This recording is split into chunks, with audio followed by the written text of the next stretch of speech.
Hello. Hello, hello. The music is like super vibey, so I hope you enjoyed the vibes. Was not expecting that, but here we are. Trying something slightly different. I have the microphone closer to my mouth. I have been told that I just sound very, very quiet. So hopefully this will be okay while still getting that like ASMR-y story time vibe. We'll see, we'll see. Oh, I left my snack in the other room. It's okay. Today's snack is just cheese, just some cut up cheese. I didn't even cut it up. The store cut it up. So at our grocery store, they have these like they're not leftovers, but they're towards the end of like a meat whatever that they're slicing, or like the end of cheese that doesn't quite fit into like the charcuterie board or whatever that they're making. And so instead of just like getting rid of it, they like packages up, and you don't get a choice in like what is being packaged. So they package it up in like those little like deli trays and then sell it for like $2, something ridiculous. So anytime, and it's like good stuff. It is like high-end charcuterie cheese that they're putting on this. So anytime that that's there, we always get it. And so we are constantly eating cheese. Am I lactose intolerant? Maybe. No, the answer is yes, I'm definitely lactose intolerant, but you can't turn down $2 cheese. You just can't. Hey, Duddy. Hey, Wadsworth. Good to see you. Good to see you. Um, what are we doing today?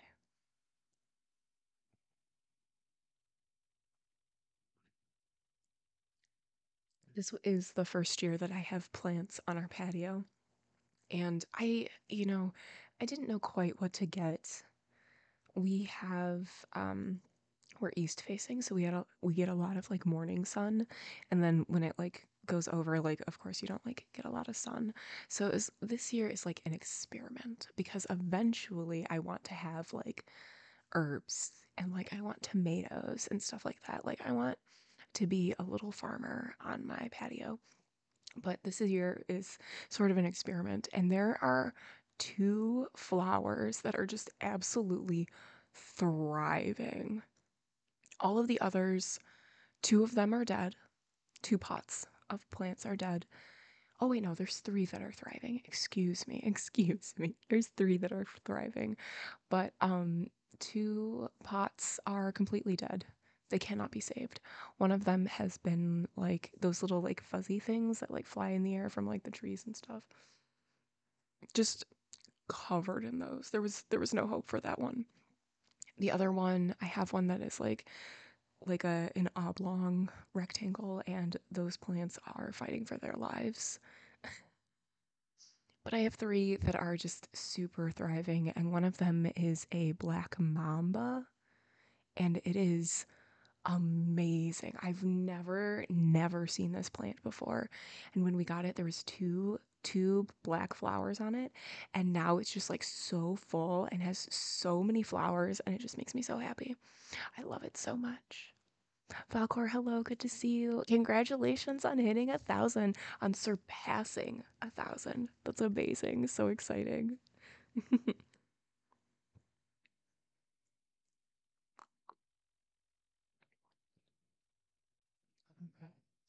So yeah, that's what's been going on with me. Lots of cheese and trying to figure out how to grow things. um, Reading updates. So I went out of town for a graduation party, and I brought far too many books. I brought 4 books and a craft because you never know. But I finished a couple things. So I was reading My Murder During Reading Sprints by Katie Williams, and I finished it, and it was really, really good. I super enjoyed it. I just wrote a review and posted it up on my Storygraph. If you have a Storygraph account, feel free to follow me, add me, whatever you do on there. I don't really quite know. My link is in the description. Shameless promotion. But I really enjoyed it. And I also read volume 5 of Akira. Really good. I really enjoyed it, much better than volume 4. I feel like volume 4 was a lot more setup, and volume 5 is like starting to snowball, which is really excited. Did you get the Chocolate Factory ending I predicted? I did not. I'm sorry. It was a great prediction though. Falcor, thank you so much for the resub. Amazing. 3 months.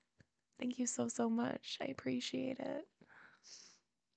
Um, oh, but let me show you my craft. I'm crocheting it and I didn't completely like finish it off, so pardon the like long string that's connected to it. But look what I'm making. I have to make one more. But I'm making cute little like at home like little booties. Look how, and yes, I do have really small feet. I haven't tried them on though, so maybe they're too small. But look how stinking cute. I'm excited. We'll see. We'll see. We'll see how it is in like actual usage, but we'll see. Yeah, the yarn that it is like for blankets, like almost like for baby blankets, it feels like. It's so, so soft, and I'm really excited because why not make super comfy booties in the summer? So yeah, that's what I'm doing. And I'm like practicing to like get better at it and like do them more often, I guess. I don't know. But yeah, so I finished those two books and I made half of a craft. I made one booty. We'll make the other one. Um, yeah. Yeah. So as predicted, 4 books was too many books, but you know, whatever. I did get you reading the third book, so that's cool. So yeah, I am also reading The Left Hand of Darkness by Ursula K. Le Guin. I've talked about it before. I am a little less than 100 pages left in it and still enjoying it, still liking it. I don't have anything prepared to say about it, but I do like it. Isagul. Okay, but today we are reading Don Quixote. Yes, summary worth it. Yes, yes, yes. Moog has been unleashed. What have we done? I know. You can't stop me. Can't be tamed. Hello, Sworn. Good to see you. Honey Lemon. Hello. Yes. Don Quixote. That's actually how it's spelled. Thank you. We're about to start chapter 55, which is so exciting in the original Spanish. Oh my God. No. It would take so much longer. I mean, there are like Spanish and Latin like phrases thrown in here, and I can pretend to say them. After we finish in English, we'll go back and do it all in Spanish. The revised Spanish. Exactly. Exactly. Ah, new channel point goal. Swap to Spanish. There you go. Will I know what I'm saying? No. But someone will. Maybe. Unless it's just like completely butchered. Wadsworth may or may not know what I'm saying. Okay, let's see. Do we remember what happened last time? A little bit. Oh, yes. Who cannot be tamed. Sits there with empty Moog. Cannot be tamed.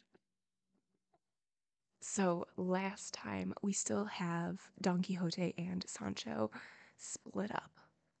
And Don Quixote has been staying at the castle with the Duke and the Duchess, and Sancho has been the governor of this insula, and he has been having some trying times. So they're giving him like tests and things like that.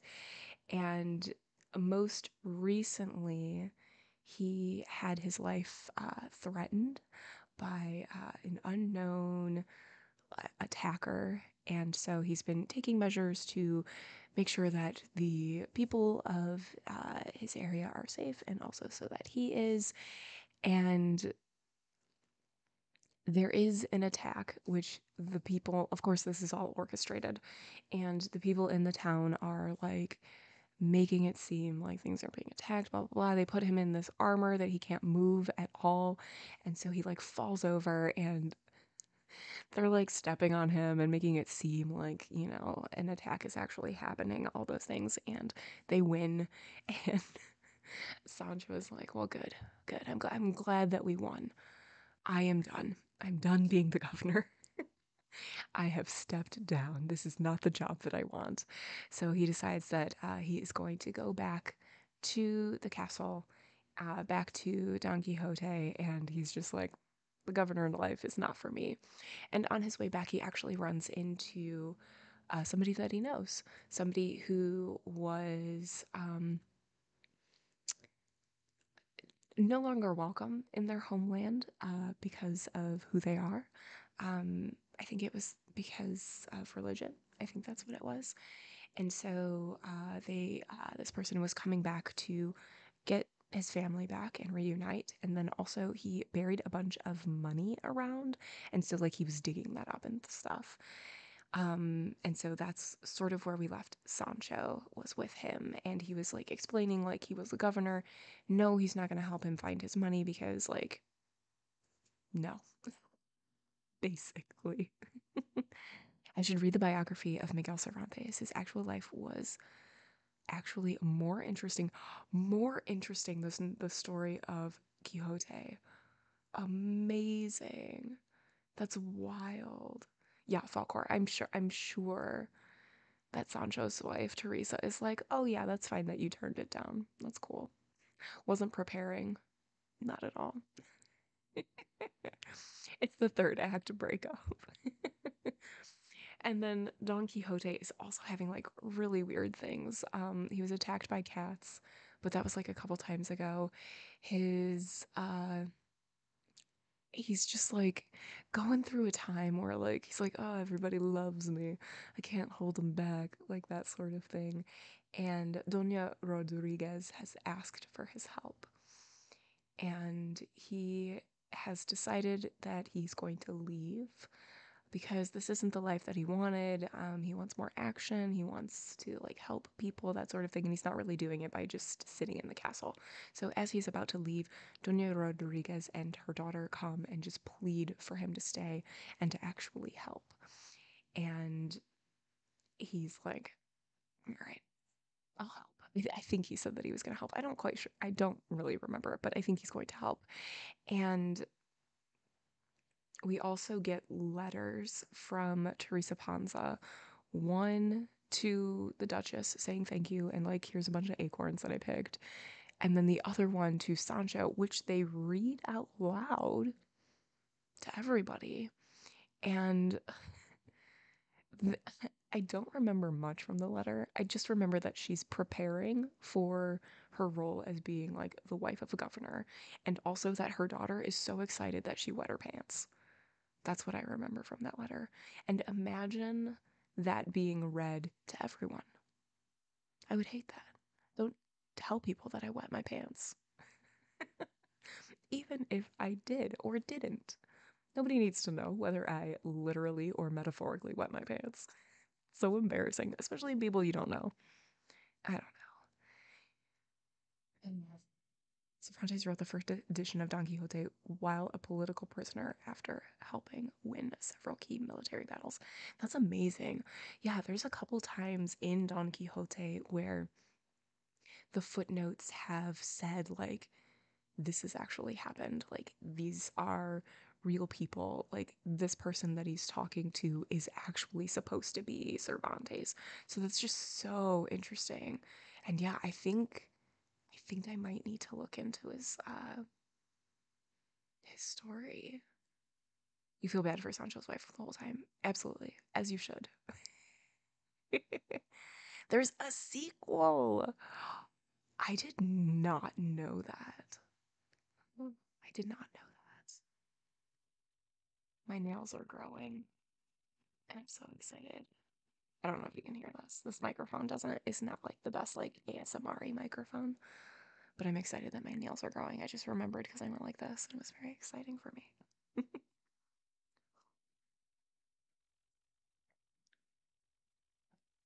Okay, let's see what page we're on. We're on page 816. No, no. Well, we're on page 817. Did not mean to lie. Sorry. Um, and there's 940 pages. You guys, this is amazing. The wild Moog doesn't share the current saturation level of the Moog's fans. Exactly. Exactly. Don Quixote too. Tilt harder. You can never keep your nails all ASMR pretty. No, absolutely not. Absolutely not. I try not to show my nails as much as I possibly can. It is impossible. It's impossible. Yeah, and Lil Bean keeps changing his game. Now apparently we can all predict. We can all hop in on Honey Lemon's challenge. Well, I can't. I'm not allowed. Favoritism, you know. No, the nails are never nice. All right. One more sip. I've already had half of my drink. You're going down, Lil Bean. If you can dodge a lynch, you can dodge a ball. Oh, I'm so happy that you made that reference. I have watched that movie far too many times.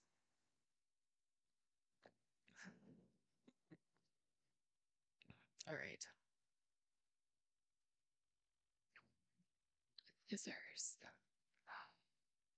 Who got scissors? Oh, Honey Lemon. Wadsworth still losing. Oh. War and Peace, the unabridged version, in the original Russian. To be followed by the entire Wheel of Time series.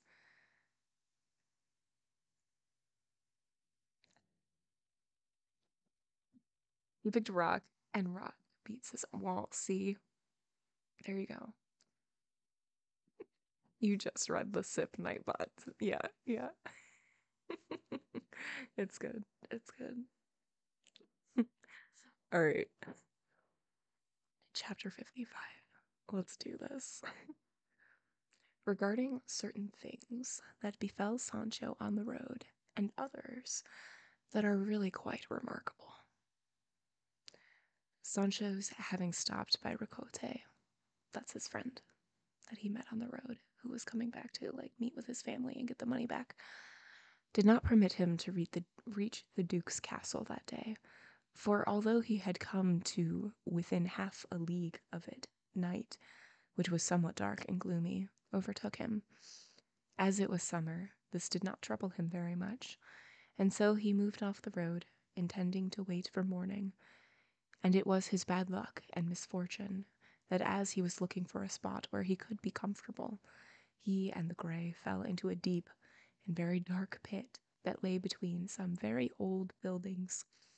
And as he fell, he commended himself to God with all his heart, thinking he would not stop falling until he reached the depths of the abyss.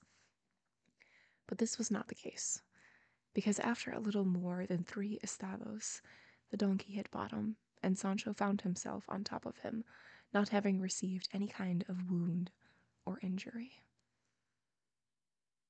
He felt his body and took a deep breath to see if he was whole or had been punctured anywhere, and seeing that he was safe and sound and in perfect health, he could not give enough thanks to our Lord God for the mercy he had shown him, for he no doubt thought he had broken into 1,000 pieces. He also felt the walls of the pit with his hands to see if it would be possible to climb out without anyone's help, but he found all of them were smooth, without any kind of foothold, which greatly distressed Sancho, especially when he heard the donkey moaning woefully and grievously, and no wonder, for he was not lamenting capriciously. In truth, he was not in very good condition. Poor donkey. Oh, said Sancho. Then, that what unexpected things can happen to those who live in this miserable world. Who could have said that the person who was only yesterday sat on the governor's throne on an insula giving orders to his servants and vassals, today would find himself buried in a pit with no one to comfort him, and no servant or vassal to come in to help him. Here my donkey and I will starve to death, and he won't die first. He because he's bruised and broken, and me because I'm full of grief. At least I won't be as lucky as my master, Don Quixote of La Mancha, when he went down and descended into the cave of the enchanted Montesinos, where he found somebody who treated him better than they do in his own house, because it seems he found the table laid with the bed made. There he saw beautiful and peaceable visions, and here it seems I'll see frogs and snakes. Woe is me, just look where my madness and fantasy has brought me. They take my bones out of here smooth and white and scraped bare, and those of my good donkey with them. And maybe that, at least, will let them know who we are if they've heard that Sancho Panza was never parted from his donkey, or his donkey from Sancho Panza. I'll say it again, how wretched we are, for our bad luck hasn't allowed us to die in our own land with our own people, so that even if there wasn't a remedy for our misfortune, there'd be no lack of people to grieve over it, and to close our eyes at the final hour of our passing. Oh, my companion and friend, how badly I've paid you for your good service. Forgive me, and ask fortune, in the best way you know how, to take us out of this terrible trouble. And I promise to crown your head with laurel, so you'll look exactly like a poet laureate. And to you, double rations. Sancho lamented in this fashion, and his donkey listened without saying a single word in response. Such was the distress and anguish in which the poor creature found himself. Finally, after an entire night spent in wretched complaints and lamentations, day broke, and in its clear, bright light, Sancho saw that it was utterly impossible to get out of the pit without help, and he began to lament and cry out to see if anyone heard him. But all his shouts were cries in the wilderness, because there was no one to hear him anywhere in the vicinity, and then he began to think of himself as dead. Hey Noodles, good to see you, good to see you. The gray was lying on his back, and Sancho Panza moved him around until he had him on his feet, though he could barely stand. He took a piece of bread out of the saddlebag, which had experienced the same unfortunate fall, and gave it to his donkey, who thought it did not taste bad. And Sancho said to him, as if he could understand, "Griefs are better with bread." I agree. I love bread. And then Sancho discovered that on one side of the pit there was a hole big enough for a person to sit into if he stooped and bent over. Sancho Panza went over to it, crouched down, went in, and saw that on the other side it was spacious and long, and he could see this because through what could be called the roof, a ray of sunlight came in and illuminated everything. He also saw that the space widened and lengthened into another large concavity. When he saw this, he returned to the donkey, and with a stone began to dig the earth away from the hole. In a short while he made it large enough for the donkey to pass through, which he did, and taking him by the halter, Sancho began to walk through the cave to see if he could find another way out. At times he walked in darkness, and at times without light, but at no time without fear. Yes, pan is bread in Spanish. Perfect. Perfect. Made from harina or flour. That's amazing. I love these little notes and like translations and like all the jokes that are plays on words. It's wonderful. I love it. Language is cool. May Almighty God save me, he murmured to himself. What for me is a misadventure would seem like an adventure to my master, Don Quixote. He'd think these caverns and dungeons were gardens and flowers, and palaces in Galiana, excuse me, and would expect to come out of this dark, narrow place into a flowering meadow, but I'm so unlucky, so in need of advice, and so lacking in courage that at each step I think another pit deeper than the first one is suddenly going to open beneath my feet and swallow me up. Evil is welcome if it comes alone. And there is a note after Galiana, and it says, it's a long footnote. It says, a legendary Moorish princess whose father, Godolphi, bought gorgeous palaces for her in Toledo on the banks of the Tahoe. She later converted and became the first wife of Charlemagne. The story gave rise to an idiom. If people are not happy with their accommodations, they are often asked if they would prefer the palaces of Galiana. It was also the subject of Manet, a French epic chanson about the youthful adventures of Charlemagne. Yes, it totally means that your name is Breadtastic Noodles. Yes, yes, it does.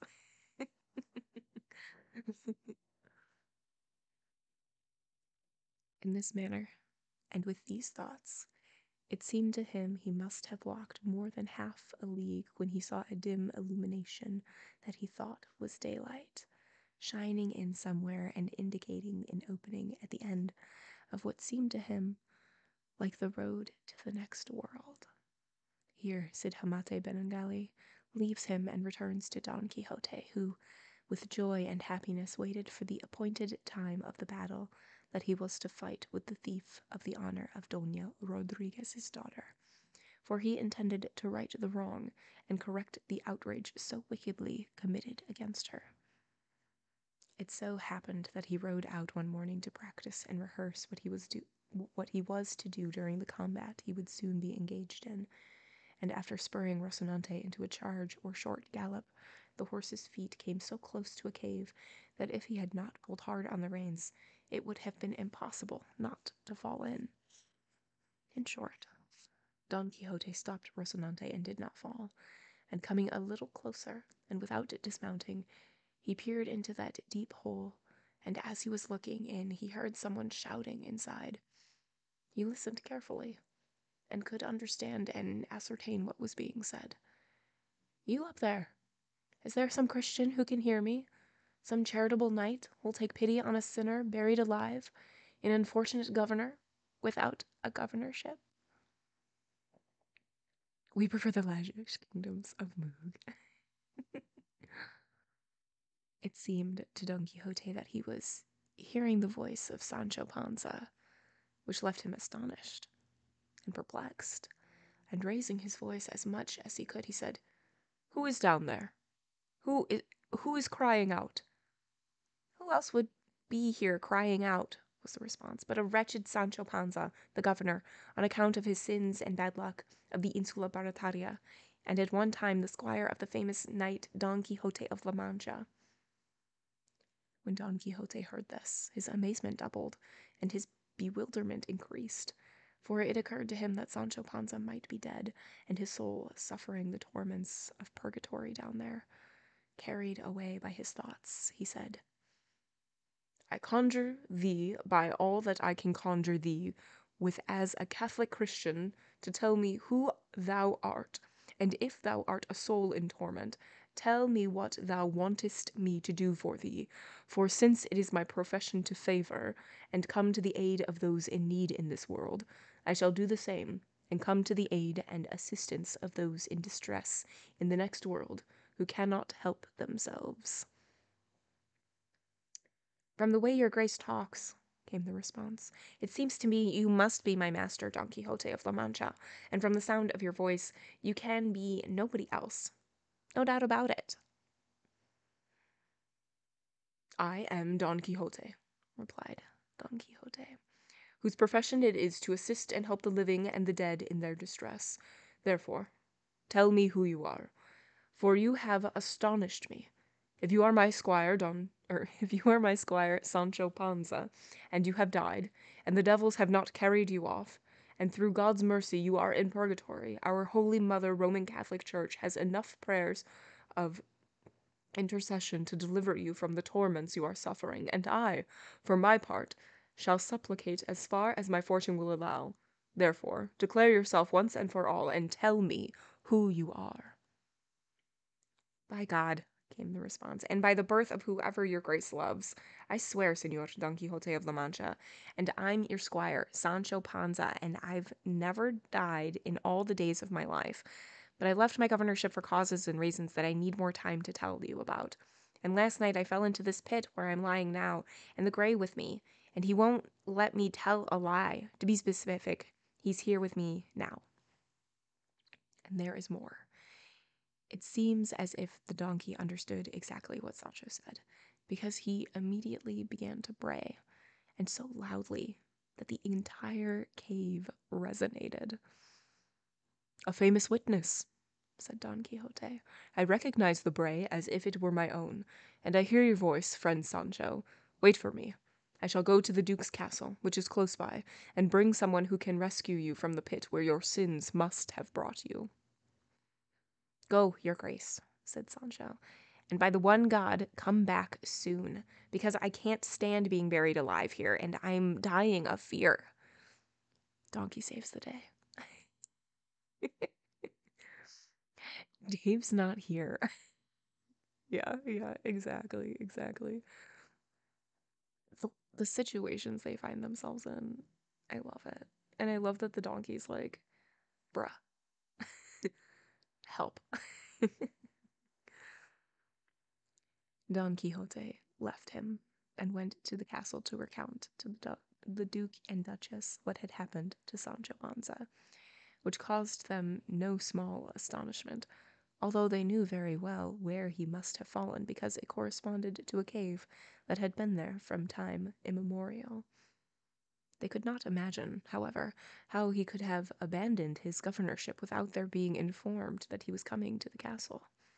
Finally, thick ropes and stout cords, as they say, were brought in, and by dint of many people and a good amount of work, they raised the Grey and Sancho Panza out of that darkness into the light of the sun.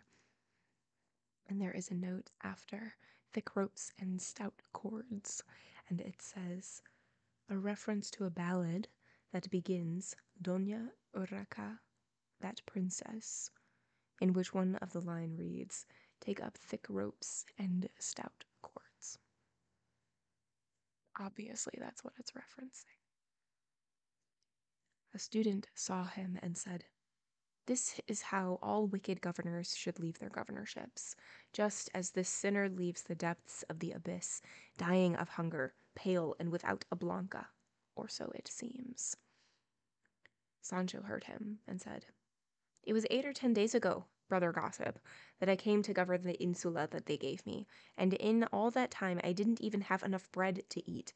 I've been persecuted by doctors and had my bones trampled by enemies, and I haven't had time to take any bribes or collect any fees, and this being true, which it is, in my opinion I didn't deserve to leave in this way. But man proposes and God disposes, and God knows what suits each man and what's best for him, and time changes and rhymes. And nobody says, 'That's water I won't drink,' because you're in a place where you think there's bacon and you don't even find a nail. God understands me, and that's enough, and I'll say no more, though I could." Yeah, there are a ton of tiny little references to like seemingly an infinite amount of things. Yeah, it's wild. Without these footnotes, I would be lost.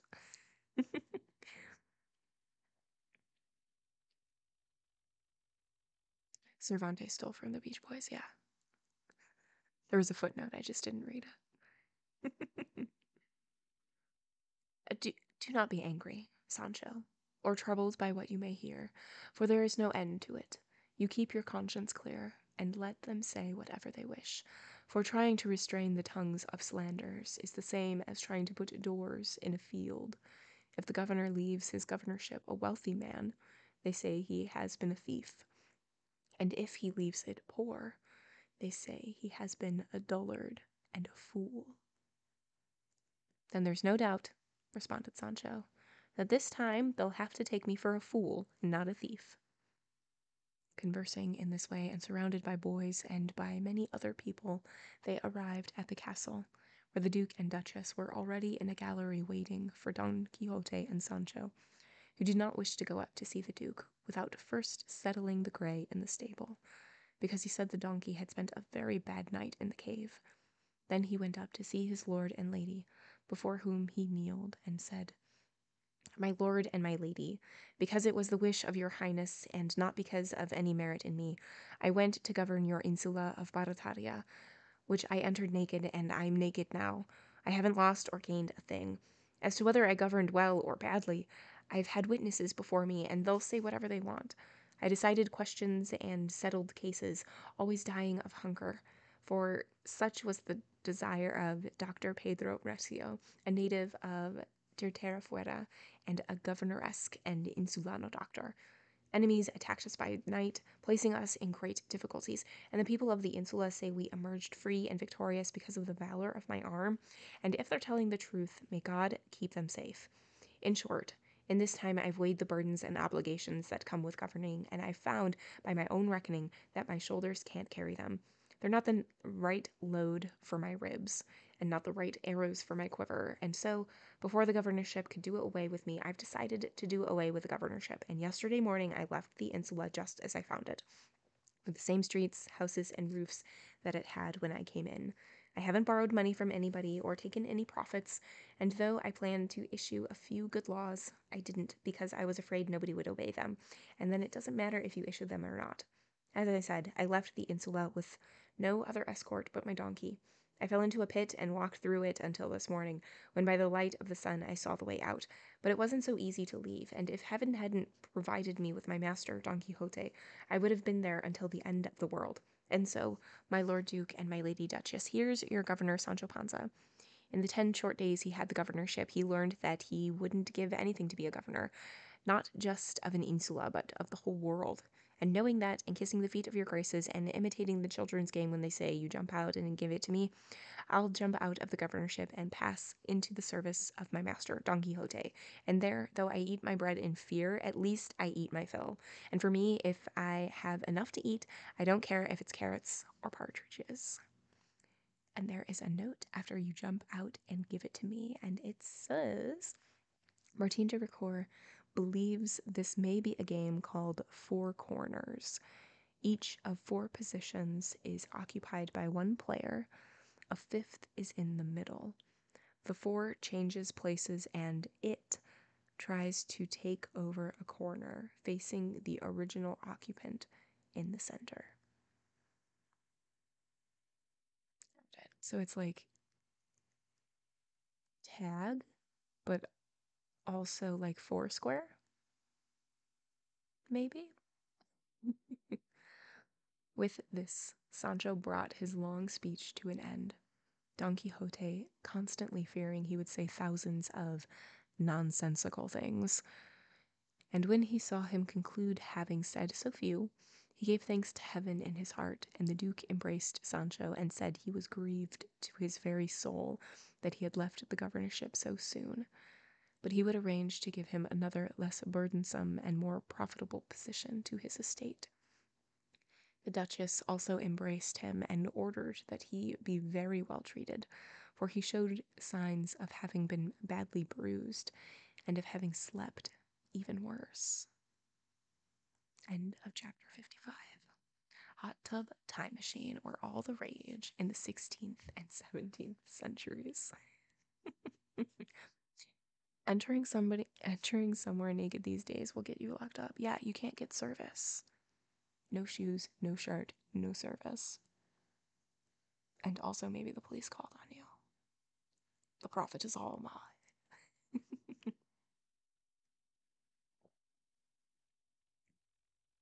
I was at a restaurant a couple of weeks ago. It was just like a little like hot dog thing. It wasn't like a sit down restaurant or anything. And there must have been a convention of some kind because there was like a ton of people, and there was a couple people who were like dressed up as like anime characters, and one of them was dressed up as Fire Fist Ace from One Piece, and like that character like doesn't wear a shirt, and he was standing in line and they like made him leave, so he like gave his order to his friend, and I thought that was so funny. Where there's hot dogs, there's hot dog water, as the old saying goes.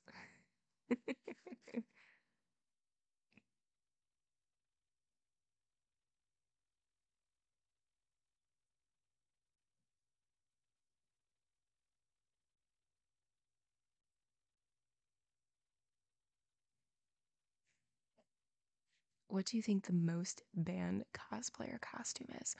Ooh, interesting, interesting.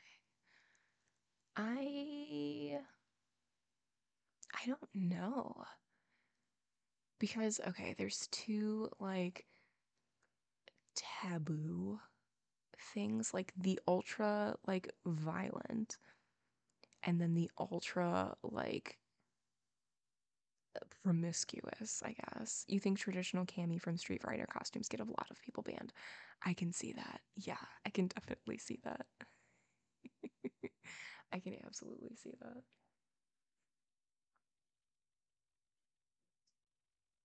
You can never escape a hot dog water.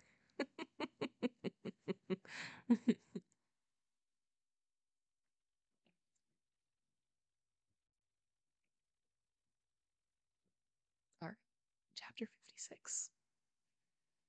Regarding the extraordinary and unprecedented battle that Don Quixote of La Mancha had with the footman Tosilos, in defense of the daughter of the dueña, Doña Rodriguez.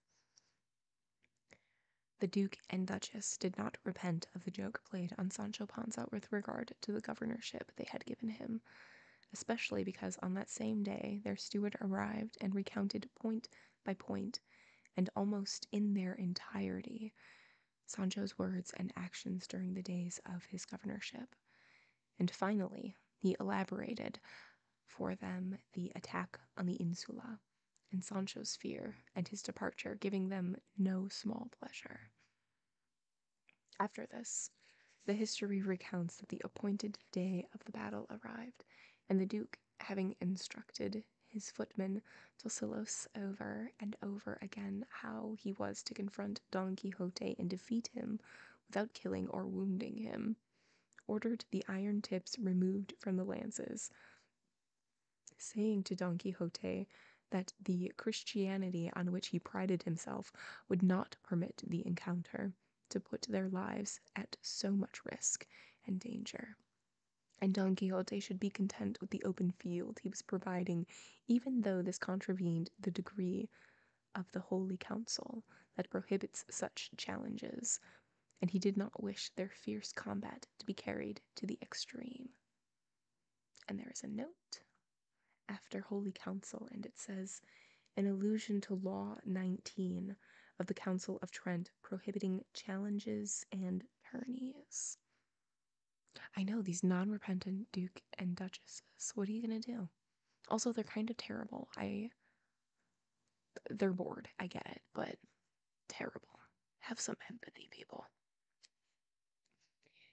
Don Quixote said that His Excellency should arrange the details of the matter however he chose, for he would obey him in everything. And when the fearful day arrived, the Duke had ordered a large platform erected at the front of the castle square for the judges as well as the claimants, mother and daughter. Infinite number of people came from all the surrounding towns and villages to see the unusual battle, for those who lived in that land, and even those who had died there, had never seen or heard of anything like it. The first to enter the field of battle was the master of ceremonies, who scrutinized the field and walked all around it to be sure there was no deception, and nothing concealed where one might stumble and fall. Then the dueñas came in and took their seats, wrapped in their cloaks to their eyes, even to their breasts, showing signs of no small emotion. Don Quixote entered the field, and shortly after that, accompanied by many trumpets, the huge footman Dosilos appeared at one end of the square on a powerful horse, overshadowing everyone, his visor lowered and sitting erect in strong and shining armor. His large, dappled horse appeared to be a Frisian, and from each fetlock there hung an arroba of hair. And there is a note after Frisian, and it says, a breed of horses that are very strong with broad hooves. Trent on Stoke? Maybe. Just Trent? Not a chance. Nobody listens to trend. The valorous combatant came in, well instructed by the Duke his lord regarding how he was to behave with the valiant Don Quixote of La Mancha, and warned that under no circumstances was he to kill him, but should attempt to flee the first charge in order to avoid the risk of Don Quixote's death, which was certain if he was to meet him head on. He crossed the square, reached the place where the dueñas were sitting, and began to look at the one who wanted him for a husband. The master of the field summoned Don Quixote, who had come into the square, and, together with Tosilos, he spoke to the dueñas, asking if they consented to Don Quixote defending their case. They said they did, and that everything decided in this matter they would consider correct, irrevocable, and binding. Frisians are beautiful. Yes, they are. By this time, the Duke and Duchess were seated in a gallery that overlooked the field, which was crowded with an infinite number of people, waiting to see the fierce, unprecedented battle. It was stipulated by the combatants that if Don Quixote was victorious, his adversary would be obliged to marry the daughter of Doña Rodriguez, and if he was defeated, his opponent would be free of the promise demanded of him and need give no other satisfaction. The master of ceremonies apportioned the sun and directed each combatant to his place. And there's a note after apportioned the sun. It says, as indicated earlier, this meant to divide the field in such a way that the sun would not be in one combatant's eye more than the other. It's very thoughtful. The sheriff of Rottingham.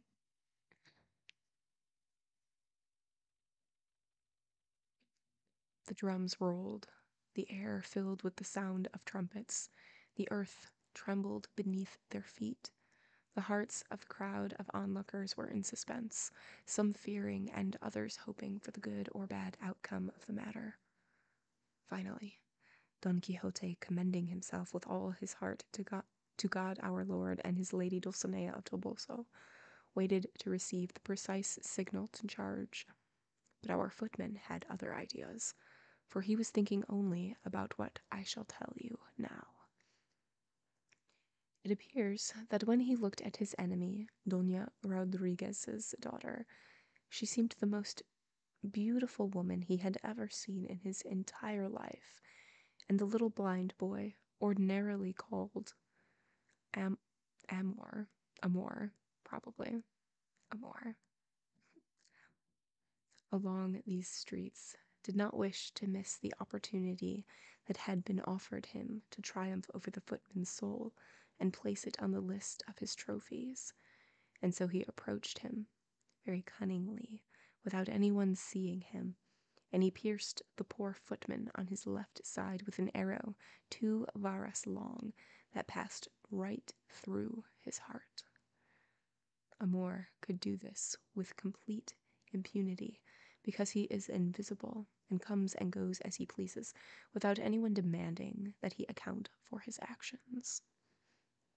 And so, I say, when the signal was given for the charge, our footman was in ecstasy, thinking about the beauty of the woman whom he had already made mistress of his liberty, and he did not attend to the sound of the trumpet as Don Quixote did, for as soon as he heard it, he charged, and galloping as fast as Rocinante would permit, he attacked his enemy, and seeing him as attack, his good squire Sancho called in a loud voice, "May God guide you, flower and jewel of knights-errant.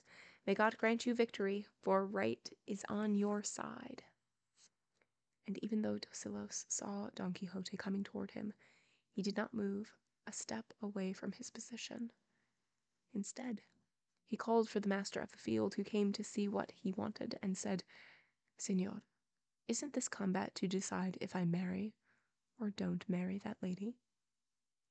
"It is," was the response. "Well then, said the footman. I fear for my conscience that I would put too great a weight on it if I went forward with this combat, and so I say that I declare myself defeated, and wish to marry that lady immediately. The master of the field was amazed at Tosilos's words, and since he was one of those privy up to the scheme, he did not know how to respond. Don Quixote stopped in the middle of his charge when he saw that his enemy was not attacking him. The Duke did not know why the combat did not go forward, but the master of the field went to tell him what Tosilos had said, which left the Duke astonished and extremely irate. While this was happening, Tosilos went up to where Dona Rodriguez was sitting and said in a very loud voice, I, Señora, wish to marry your daughter, and I do not want to attain through disputes and battles what I can attain peacefully and with no risk of death. The valiant Don Quixote heard this and said, Since this is true, I am released and set free from my promise. Let them marry, and good fortune to them. And since God our Lord has granted the marriage, may Saint Peter bless it. The Duke came down to the castle square, and approaching Tosilos, he said, Is it true, O knight, that you declare yourself defeated, and that pressed by your timorous conscience, you wish to marry the maiden? Yes, señor, responded Tosilos. He's doing the right thing, said Sancho Panza, because if you give the cat what you were going to give the mouse, your troubles will be over. Tosilos was loosening his helmet and asked for help because he was having trouble catching his breath and could not bear to be confined for so long in so narrow a space. It was quickly removed, and the footman's face was uncovered and revealed, and seeing this, Dona Rodriguez and her daughter cried out, saying, Deception! This is a deception! They sent in Tosilos, a footman, to my lord the Duke instead of my true husband. We demand the justice of God and the king against so much guile, not to say wickedness. Am I a Moor in this scenario? Oh no, I missed something. Here we go. Oh, yes. Doña Moog called for the heads of all present. And a ceviche. Por favor.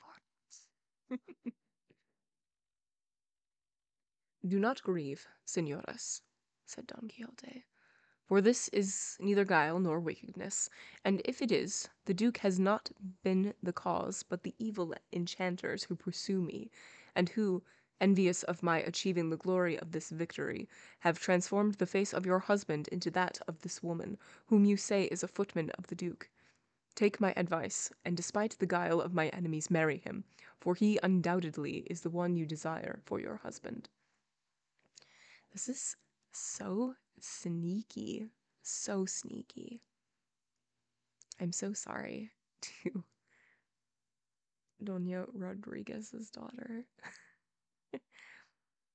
And all the sangria of the realm, yes. The Duke, who heard this, was about to turn all his anger into laughter, and said, The things that befall Señor Don Quixote are so extraordinary that I am prepared to believe this man is not my footman. But let us make use of this stratagem and artifice. We shall delay the marriage for 15 days, if you like, and keep this person, about whom we have our doubts, confined. And in that time he may return to his original appearance, for the rancor the enchanters feel toward Señor Don Quixote cannot last that long, especially since they derive all little profit from these tricks and transformations. Oh, señor, said Sancho Panza, it's the habit and custom of these scoundrels to change the appearance of things that have to do with my master. They made a knight he defeated some days ago, who was called the Knight of the Mirrors, look like bachelor Sanson Carrasco, who comes from our village and is a very good friend of ours. And they turned my lady Dulcinea Toboso into a rough peasant girl. And so I imagine that this footman will die and live a footman for all the days of his life. To which the daughter of Dona Rodriguez responded, whoever this man is who asks me to be his wife, I thank him for it. I'd rather be the legitimate wife of a footman than the deceived mistress of a gentleman, though the one who deceived me is no such thing. In short, all these stories and events resulted in Tosilos being locked away until they could see the outcome of his transformation. All the spectators acclaimed Don Quixote as the victor, and most were sad and melancholy at seeing that the long-awaited combatants had not hacked into each other to pieces, just as boys are sad when the hanged man they have been waiting for does not come out because he has been pardoned, either by the other party or by the court. The people left, the Duke and Don Quixote returned to the castle. Tosilos was confined. Doña Rodriguez and her daughters were delighted to see that one way or the other the matter would end in marriage, and Tosilos hoped for nothing less. End of chapter 56.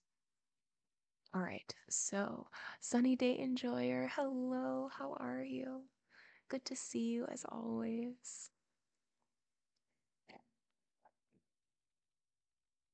Yo-ho thieves and beggars. Okay, so in this chapter, we finally have Don Quixote going up against this gentleman who promised that he would marry Doña Rodriguez's daughter and then besmirches her and then is like, just kidding, not gonna marry her. Can't make me. And so Don Quixote was going to fight him, and if Don Quixote won, they were going to get married, and I don't know what was going to happen if he won. I think they just were going to go about their day. I'm not really sure. But, of course, the Duke and the Duchess are just, they got their fingers in all the pies at all times, and so they have their footman, Tosilos, go and stab the guy who's actually supposed to be fighting so that he can't ride, and so he takes his place and he is supposed to run away or just be defeated and not actually fight Don Quixote, or fight but not like hurt him in any way. But instead he sees Rodriguez's daughter and is like, she's pretty fine, I want to marry her, and ends the fight and just says, you know what, I'm gonna marry her. And Doña Rodriguez and the daughter are just like, oh, this is not the man who, like, is supposed to marry me, like that sort of thing. But it all works out, apparently, because the daughter is like, look, I want to marry somebody who wants to marry me, not somebody who's gonna pretend to be a gentleman and then be horrible and is forced to marry me because he was horrible. So yeah, that's where we are. It's so wild. It's so wild. A 3-hour walk. Oh my God.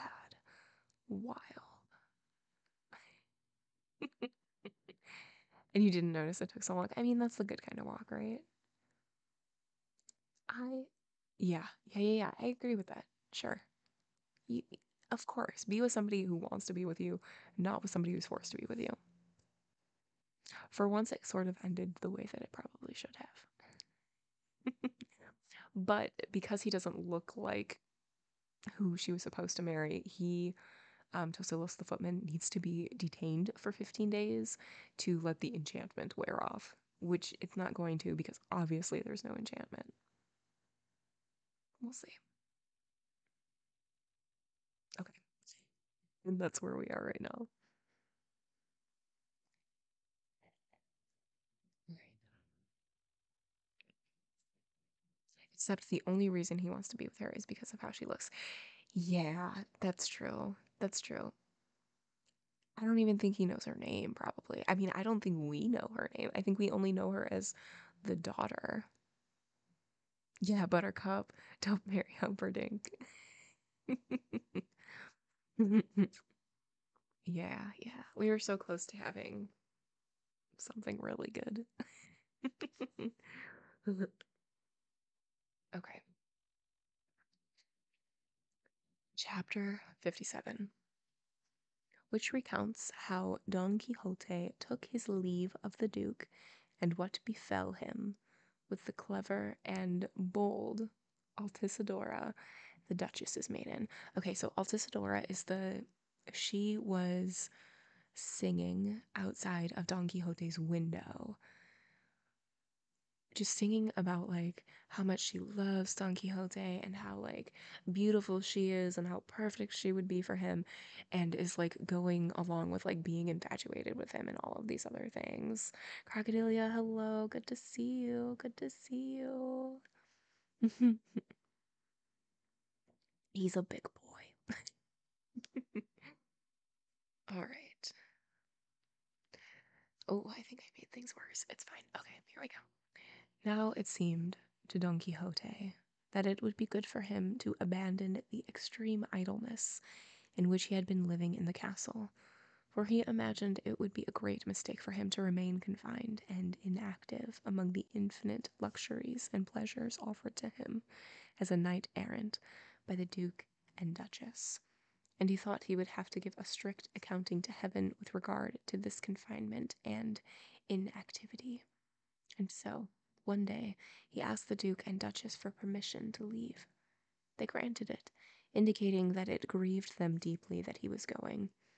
The Duchess gave Sancho Panza the letters from his wife, and he wept over them, saying, "Who would have thought that hopes as great as the ones born in the heart of my wife, Teresa Panza, at the news of my governorship would end in my returning to the miserable adventures of my master, Don Quixote of La Mancha? Even so, I'm happy to see that my Teresa behaved like the person she is and sent the acorns to the Duchess, because if she hadn't sent them, I would have been very sorry to see her so ungrateful. What comforts me is that this gift can't be called a bribe, because I already had the governorship when she sent them, and it's only right that people who receive a benefit should show that they are grateful, even if it's worth trifles. In fact, I came into the governorship naked and I left it naked, and so I can say with a clear conscience, which is no small thing, naked I was born, and I'm naked now. I haven't lost or gained a thing." Sancho said this to himself on the day of their departure, and Don Quixote, having taken his leave of the Duke and Duchess the night before, came out in the morning and appeared in his armor on the castle square. All the people in the castle watched him from the passageways, and the Duke and Duchess also came out to see him. Sancho was on his grey, with his saddlebags, traveling case, and provisions, as he was very happy because the Duke's steward, the one who had played Countess Trifaldi, had given him a purse with 200 gold escudos for expenses on the road, and Don Quixote did not know about this yet. While everyone was looking at Don Quixote, as has been said, suddenly, from among the Duchess's dueñas and maidens who were watching him, the bold and clever Altisidora raised her voice, and in woeful tones she said, "Oh, listen, most wicked knight, pull up your reins for a while. Do not belabor the flanks of your uncontrollable seed. Consider, false one, no fearsome serpent pursues you, you flee. Nothing but a gentle lamb, one far from being a ewe, a monster you have deceived, the fairest, most comely maid Diana saw in her forests, or Venus saw in her woods. Vireno, most cruel, O fugitive Aeneas, may Barabbas go with you, you belong with him. You take with you, O cruel taking, clenched in your blood-thirsty claws, the loving heart of a damsel, enamored, humble, and young. You have taken her 3 nightcaps, and garters both black and white, from legs that rival the purest marble in their smooth whiteness. You have taken 2,000 sighs that could, if they were of fire, burn and destroy 2,000 Troys, if there were 2,000 Troys. Vireno most cruel, O fugitive Aeneas, may Barbaras go with you. You belong with him. As for your squire named Sancho, may his heart be as hard as stone, as cold as ice. Then Dulcinea will ne'er be freed of enchantment. The fault is no one's but yours, but let her pay of your crime. Perhaps in my land the just may pay and suffer for sinners. May your most noble adventures be nothing but misadventures. Your pleasures, nothing but dreams. Your courage, gone and forgotten. Cruel Vereno, fugitive Aeneas.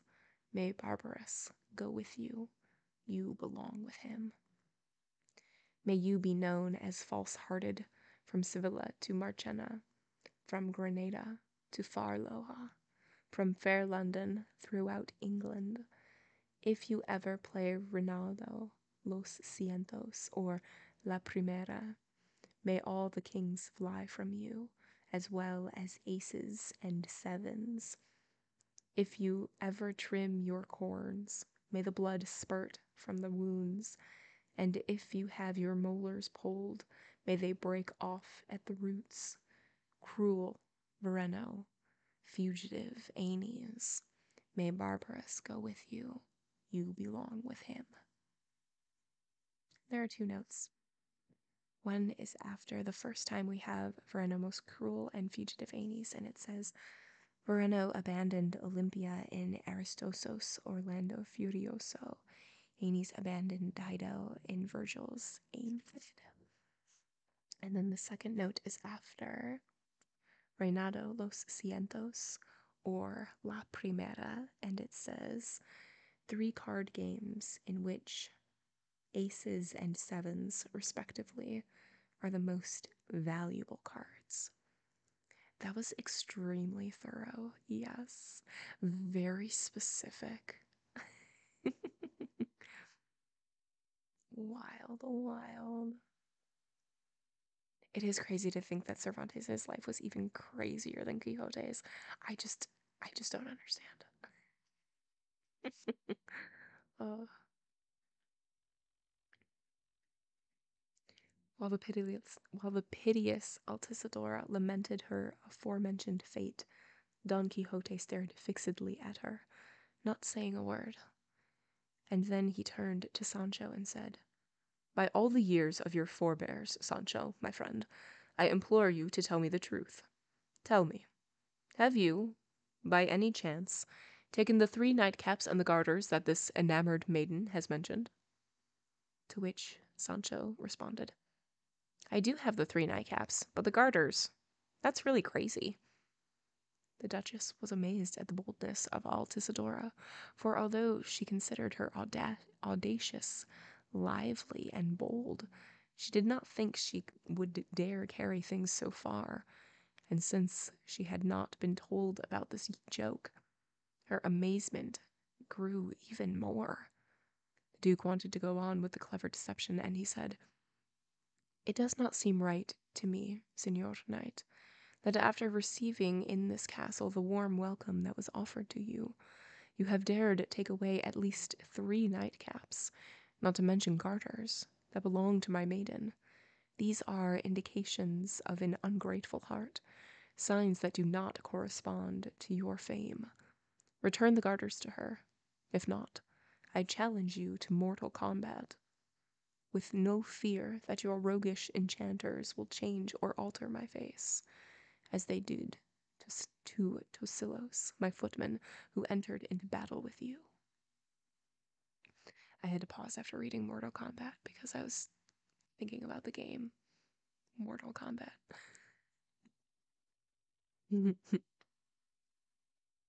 God forbid, responded Don Quixote, that I unsheath my sword against your most illustrious person, from whom I have received so many kindnesses.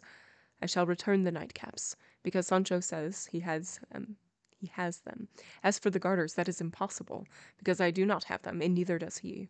If this maiden of yours would look through her hiding places, I am sure she would find them.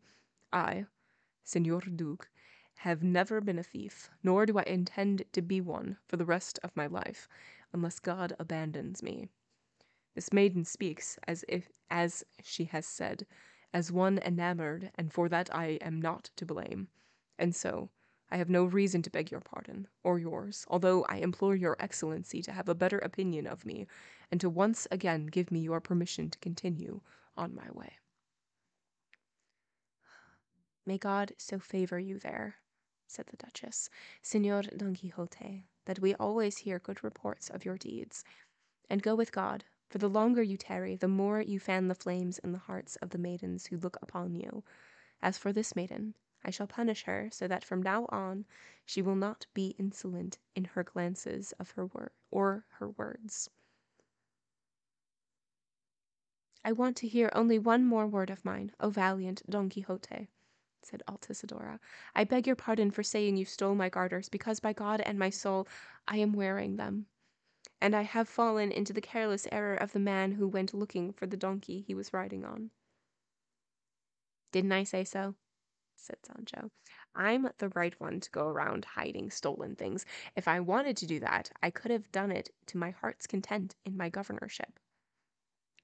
Don Quixote bowed his head in deference to the Duke and Duchess and all the onlookers, and turning Rocinante's reins, and with Sancho riding after him on the grey, he left the castle and followed the road to Zaragoza. I forgot that that's where they were going. Oh, that's the end of the chapter. Sorry.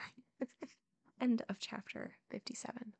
I totally forgot that they were on their way to Zaragoza before they ran into the Duke and the Duchess. We've just been spending so much time with them that I forgot that that's what they were doing, that they were on their way there.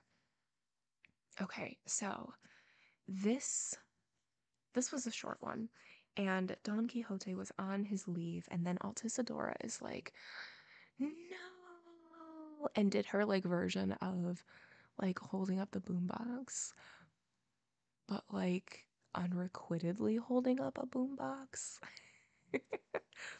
And it's also interesting because they're like, it quickly mentions that Altisidora was not one of the people that they told to pretend that Don Quixote is a knight-errant.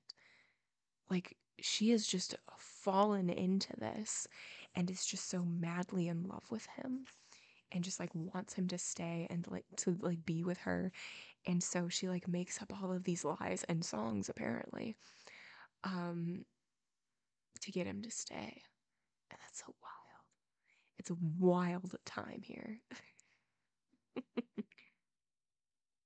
But they're like, nah, we're gonna go. We gotta go to Zaragoza, okay? Bye. Bye, Felicia. All right. Chapter 58, which recounts how so many adventures rained down on Don Quixote that there was hardly room for all of them. When Don Quixote saw himself in the open countryside, free and clear of Altisidora's wooing, it seemed to him that he had returned to his own element, that his spirit had revived and were ready to resume his chivalric pursuits, and turning to Sancho, he said, "Freedom, Sancho, is one of the most precious gifts heaven gave to men. The treasures under the earth and beneath the sea cannot compare to it. For freedom, as well as for honor, one can and should risk one's life, while captivity, on the other hand, is the greatest evil that can befall man. I say this, Sancho, because you have clearly seen the luxury and abundance you have enjoyed in this castle that we are leaving. But in the midst of those flavorful banquets and those drinks as cool as snow, it seemed as if I were suffering the pangs of hunger because I could not enjoy them with the freedom I would have had if they had been mine. The obligations to repay the benefits and kindnesses we have received are bonds that hobble a free spirit. Fortunate is the man to whom heaven has given a piece of bread with no obligation to thank anyone but heaven itself. Sancho, tonight we party. "In spite of everything," said Sancho, "that your grace has said, it's not right for us to be ungrateful for the 200 gold escudos in a purse that the duke's steward gave to me, and that I wear as a cure and a comfort over my heart in case of emergencies. For we aren't always going to find castles where they welcome us. We might come across some inns where they beat us instead." I'm so surprised he did not bring back the blanket. The two errants, knight and squire, were engaged in conversations like these when, having traveled a little more than a league, they saw a small green meadow where apparently a dozen men dressed as farmers were sitting and eating on their cloaks, which were spread on the grass. Next to them were what seemed like white sheets covering several objects that were placed at intervals, either standing up straight or lying flat. Don Quixote approached the men who were eating, and after first greeting them courteously, he asked what they had under those cloths. One of them responded, "Señor, under these cloths are wooden images carved in relief for an altarpiece that we're erecting in our village. We carry them covered so they won't be damaged, and on our shoulders so they won't break." "If you would be so kind," responded Don Quixote, "I should like very much to see them, for images that are carried with so much care undoubtedly are good." "Well, of course they are," said another. "They cost enough.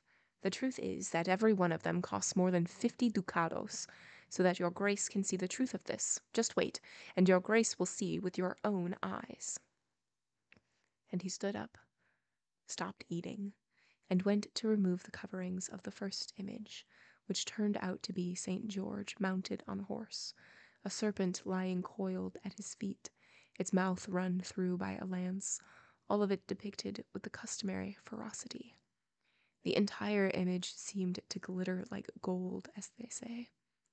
When he saw it, Don Quixote said, "This was one of the best knights-errant the divine militia ever had.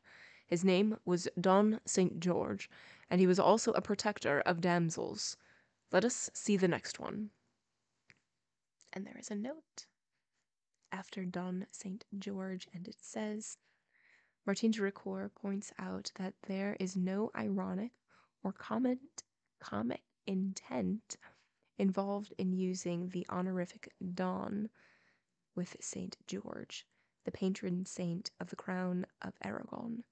In medieval Catalonian texts, he was referred to as Monseigneur San Jardin, something like that."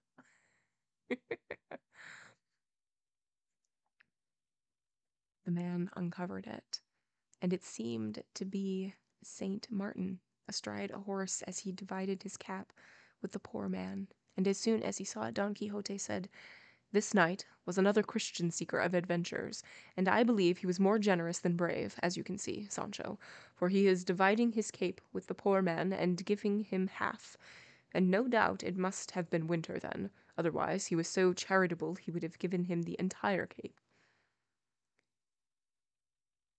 "That couldn't have been the reason," said Sancho, "but he must have been paying attention to the proverb that says, 'For giving and keeping you need some brains.'" Don Quixote laughed and asked them to remove another cloth, and beneath it was revealed the image of the patron saint of Spain on horseback, his sword stained with blood, riding down Moors and trampling on their heads, and when he saw it, Don Quixote said, "This one certainly is a knight, a member of the squadrons of Christ. His name is Saint James the Moor Killer, one of the most valiant saints and knights the world has ever had, and that heaven has now." Then they removed another cloth, and it covered the fall of St. Paul from his horse, and all the details that are usually depicted in images of his conversation.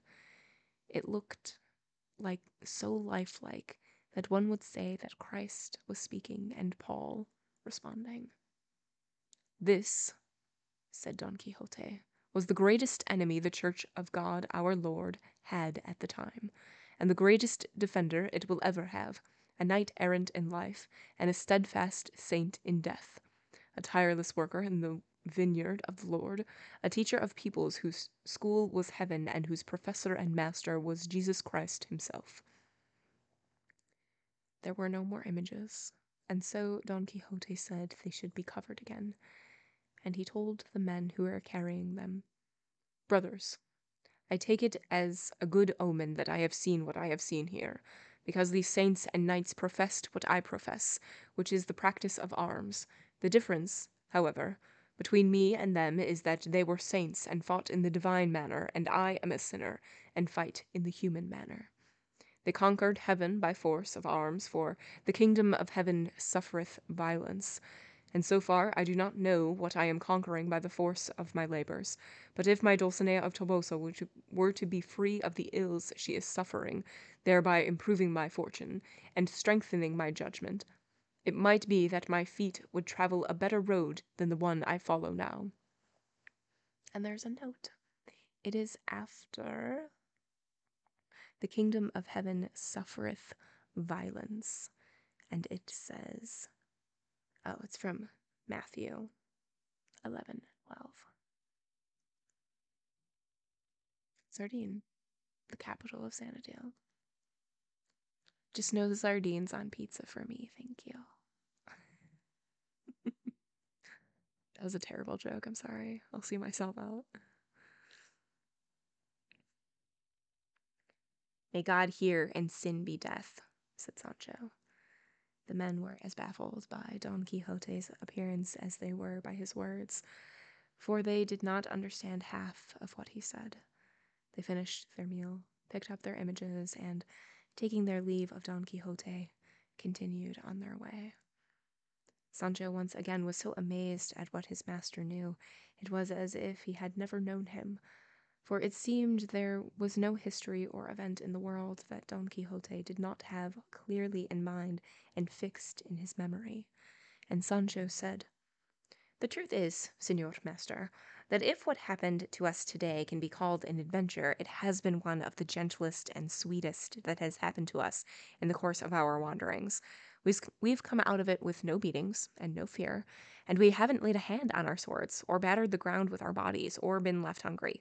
God be praised for allowing me to see such a thing with my own eyes." "What you say is correct, Sancho," said Don Quixote. "But you must realize that not all times are the same, nor do they always follow the same course, and what common people generally call omens, which are not founded on any natural cause, the wise man must consider and judge to be happy events. One of these superstitious men gets up in the morning, leaves his house, happens to meet a friar on the order of the blessed Saint Francis, and as if he had met a griffin, he turns around and returns home." There's a note after Griffin. I think that it's Griffin, though I have not. Yes, it is. I haven't seen it spelled this way before. It's Gryphon. And the note is right after that, and it says, "A mythical animal with the body and hind legs of a lion, and the head, wings, and forelegs of an eagle." "Another Mendoza spills salt on the table, and melancholy spills in his heart, as if nature were obliged to give signs of impending misfortunes, with things as trivial as those we have mentioned. There's a note after "Another Mendoza, and it says, "It was traditional to attribute superstitious beliefs to people named Mendoza." Interesting. That's wild. Sorry to everybody named Mendoza. Oh, man.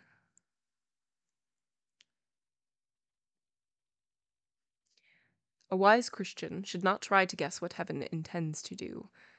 When Scipio arrived in Africa, he stumbled as he leaped ashore, and his soldiers consider it an evil omen. But he embraced the ground and said, 'You cannot escape me, Africa, because I am holding you tight in my arms, And so, Sancho, having come across these images has been a very happy event for me." "I believe that, too," responded Sancho. "And I'd like your grace to tell me why it is that Spaniards, when they're about to go into battle, invoke that St. James the Moor killer and say, 'St. James, and close Spain.' By some chance, is Spain open so that it's necessary to close her? Or what ceremony is that?" And there's a note right where we left off, and it says, the phrase in Spanish is Santiago y Sierra España. The verb cerrar usually means to close, but Martin de Ricoeur points out that it could also mean attack, so that the battle cry with the addition of a comma should be St. James and attack Spain. He also remarks on the fact that Don Quixote does not answer Sancho's very reasonable question. "You are very simple, Sancho," responded Don Quixote. "Remember that God gave this great knight of the Scarlet Cross to Spain to be her patron and protector, especially in the harsh conflicts that the Spaniards have had with the Moors, and so they invoke and call on him as their defender in every battle they fight, and they often have seen him throwing down, trampling, destroying, and killing the squadrons of Hagar. And I could give you many examples of this truth that are recounted in truthful Spanish histories." We have one more note after Hagar. Hagar, and it says, "Hagar, Abraham's concubine and the mother of Ishmael, is considered the mother of all Arab peoples and, by extension, of Muslims." Sancho changed the subject and said to his master, "I'm amazed, señor, at the boldness of Altisidora, the Duchess's maiden. She must have been badly wounded and run through by the one they call a Moor. They say he's a little blind boy and his vision is dim, or I should say he's sightless. But if he takes aim at a heart, no matter how small, he hits it with his arrow and it runs through. I've also heard that a maiden's modesty and reserve can make those amorous arrows blunt and dull, but in Altisidora they seem to grow sharper, not duller."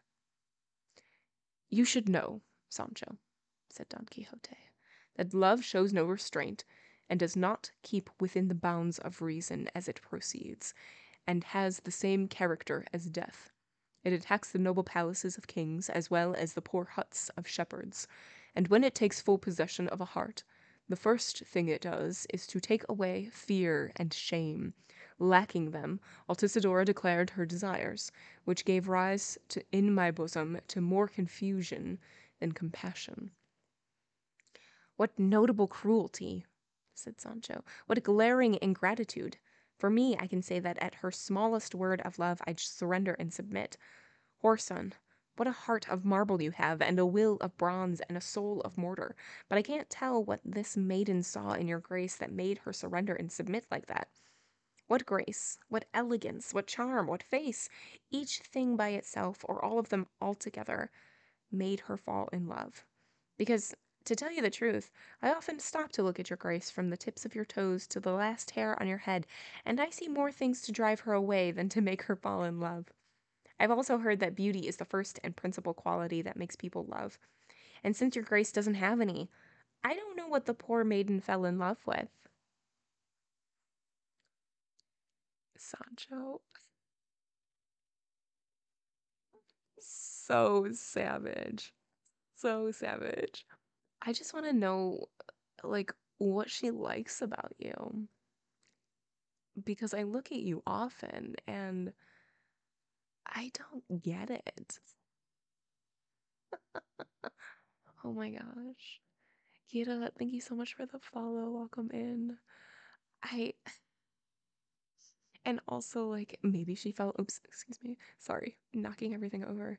Maybe she fell in love with your personality, but, like, it's not great. Sancho. "You should know, Sancho," responded Don Quixote, "that there are two kinds of beauty, one of the soul and the other of the body. That of the soul is found and seen in one's understanding, chastity, virtuous behavior, liberality, and good breeding. And all of these qualities can exist and reside in an ugly man.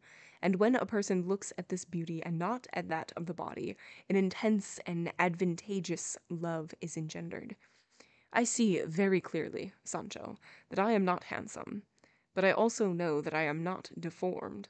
It is enough for a virtuous man not to be a monster to be well loved, if he has the endowments of the soul which I have mentioned to you. As they were having this conversation, they entered a forest that was to the side of the road, and suddenly, before he was aware of it, Don Quixote found himself caught in some nets of green string that were stretched from tree to tree. Unable to imagine what this might be, he said to Sancho, "It seems to me, Sancho, that the reason for all these nets must be one of the strangest adventures anyone could imagine. By my soul, the enchanters who pursue me must want to entangle me in them and stop my journey in order to avenge the severity I showed Altisidora. Well, I can assure them that even if these nets were made not of green string, but of the hardest diamonds, or were stronger than the net with which the jealous gods of blacksmiths trapped Venus and Mars, I would break them as if they were made of reeds or cotton threads." Yes, she likes men with no teeth. I totally forgot that he had a bunch of teeth missing. I totally forgot that he was hit in the face and lost a bunch of teeth. Thank you for reminding everybody of that. uh, and we have a note after jealous gods of the blacksmiths, and it says, Vulcan, married to Venus, threw a net over her and Mars while they were making love. And when he attempted to step forward and break the nets, suddenly there appeared before him, coming out from among the trees, two extremely beautiful shepherdesses. At least, they were dressed as shepherdesses, except that their jackets and skirts were made of fine brocade. I mean, their skirts were made of rich moire shot with gold. Their hair, so blonde it rivaled the rays of the sun, hung loose down their backs and was crowned with garlands woven of green laurel and red amaranth. Their age, apparently, was no less than 15 and no more than 18. This was a sight that amazed Sancho, astounded Don Quixote, made the sun stop in its course to see them, and held all four of them in stunned silence. Finally, the person who spoke first was one of the two shepherdesses, who said to Don Quixote, "Step back, Señor Knight, and do not break the nets that are stretched there, not to harm you, but for our entertainment. And because I know you will ask why they are hung there and who we are, I want to tell you briefly. In a village about 2 leagues from here, where there are many well-born people, and many rich nobles, it was agreed among a good number of friends and relatives that their sons, wives, daughters, neighbors, friends, and relatives would come to enjoy this spot, which is one of the most pleasant in the entire region, and that all of us would create a second pastoral Arcadia, the girls dressing as shepherdesses and the boys as shepherds." And there is a note after Arcadia, and it says, originally a rural district in the Peloponnesus, Arcadia subsequently became the preferred setting in Renaissance pastoral literature. It's just a lot of rich people cosplaying as peasants. You know, as one does. We've studied 2 eclogues, one by the famous poet Garcilaso, and the other by the excellent Camões, in his own Portuguese language, neither of which we have performed yet. And there is another note after Camões, and it says, Luis Vaz de Camões, the great Portuguese poet of the 16th century, 1524, maybe, there's a question mark there, to 1580. Yesterday was the first day we spent here. We put up some tents. They say they're called field tents, along the banks of a large stream that waters all those meadows. Last night we stretched those nets between the trees to deceive the simple little birds that we frightened deliberately with our noise, so they would fly into them. If, Senor, you would like to be our guest, you will be treated generously and courteously, for now no sorrow or melancholy must enter this place.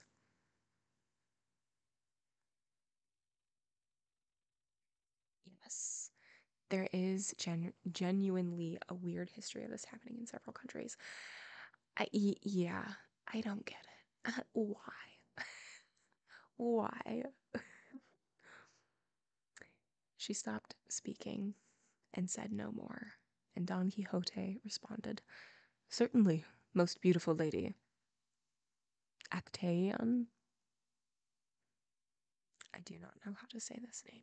I'm going to put it in the chat because I'm sure that it is something that.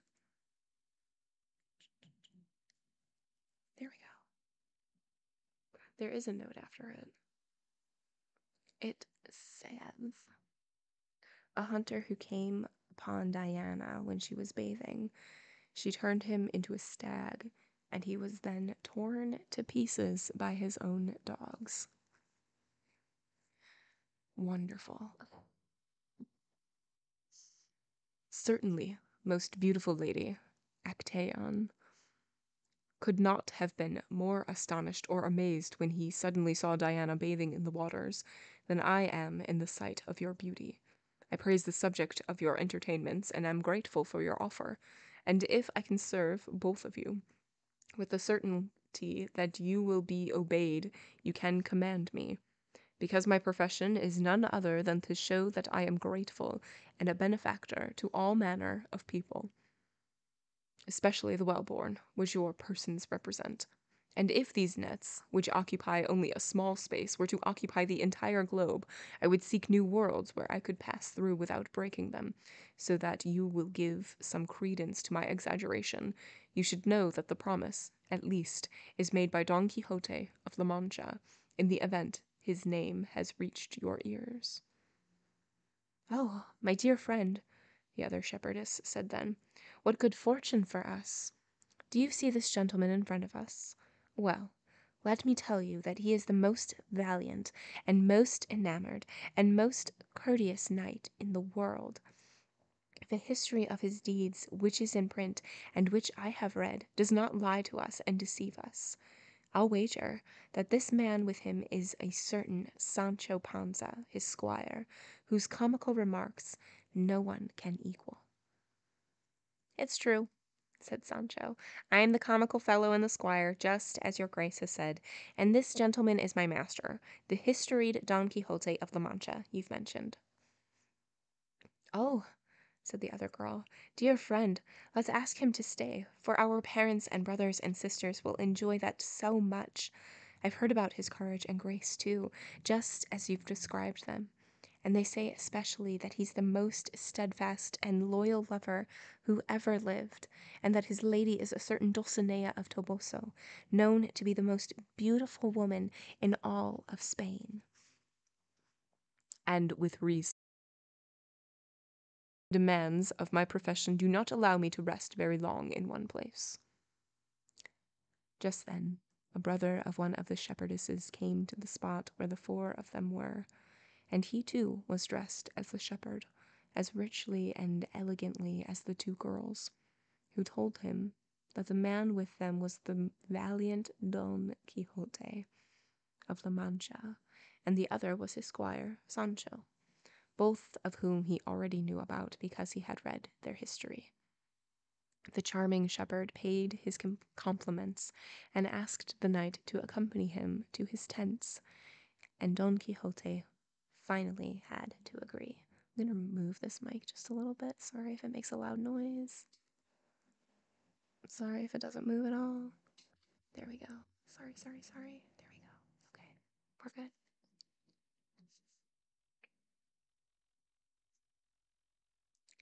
At this point, the beaters arrived, and the nets were filled with a variety of small birds that were deceived by the color of the nets and fell into the very danger they were fleeing.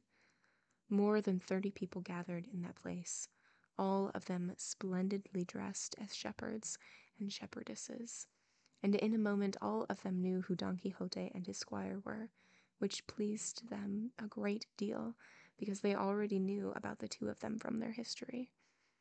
They went to the tents and found the tables richly, abundantly, and immaculately laid. They honored Don Quixote by sitting him at the head, and everyone looked at him and was amazed to see him. Finally, when the tables had been cleared, Don Quixote very calmly raised his voice and said, "Although some may say pride is the greatest sin men commit, I say it is ingratitude, for I am guided by the adage that says hell is filled with the ungrateful. This sin is one I have attempted to flee as much as it was possible for me to do so, since I first reached the age of reason. If I cannot repay the good deeds done for me with other deeds in their place, I shall put the desire I have to perform them, and if that is not enough, I proclaim those good deeds far and wide, because the person who tells about and proclaims the good deeds that have been performed on his behalf would also recompense them with other deeds, if he could, because most of the time those who receive are subordinate to those who give. Therefore, God is above all, because he gives to us all, and the gifts of man cannot be compared to those of God, for they are separated by an infinite distance. This paucity and dearth, in a certain sense, can be made up for by gratitude, and I, grateful for the kindness shown to me here, and not being able to correspond in kind, for I am restrained by the narrow limitations of my means, offer what little I can and am able to do, and so I say that I shall maintain for 2 whole days, in the middle of the king's highway to Zaragoza, that these damsels, the feigned shepherdesses here present, are the most beautiful and courteous maidens in the world, excepting only the peerless Dulcinea of Toboso, the sole lady of my thoughts, with no offence intended to all the gentlemen and ladies who hear me." Upon hearing this, Sancho, who had been listening very attentively, gave a great shout, saying, "Is it possible that there are persons in the world who dare to say and swear that my master is crazy? Your graces, señores shepherds, tell me, is there a village priest, no matter how intelligent and educated, who can say that what my master has said, or a knight-errant, no matter how famous for courage, who can offer what my master has offered here?" Don Quixote turned to Sancho, his face ablaze with anger, and said, "Is it possible, O Sancho, that there is anyone in this whole wide world, who can say you are not a dolt, lined with doltishness, and trimmed with a certain wickedness and malice? Who has asked you to mind my business, or determine if I am intelligent or a fool? Be quiet, and do not answer me, but saddle Rocinante if he is unsaddled, and let us go to put my offer into effect. For with the rightness of my cause, you can consider all who might wish to contradict it as already vanquished."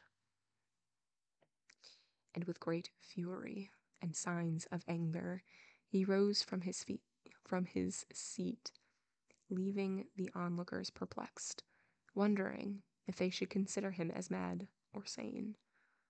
Finally, they attempted to persuade him not to issue the challenge, for they considered his gratitude well known, and there was no need for further proofs of his valiant spirit, since the ones alluded to in the history of his deeds were more than enough. Yet, despite all this, Don Quixote carried out his intention, and sitting on Rocinante, his shield on his arm and his lance in his hand, he placed himself in the middle of a king's highway, not far from the green meadow.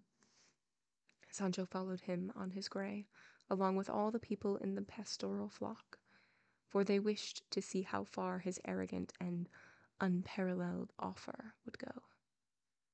When Don Quixote was situated in the middle of the road, as I have already told you, he pierced the air with these words: "Oh, you travelers and wayfarers, knights and squires, those on foot and those on horseback who pass or will pass along the road during the next 2 days.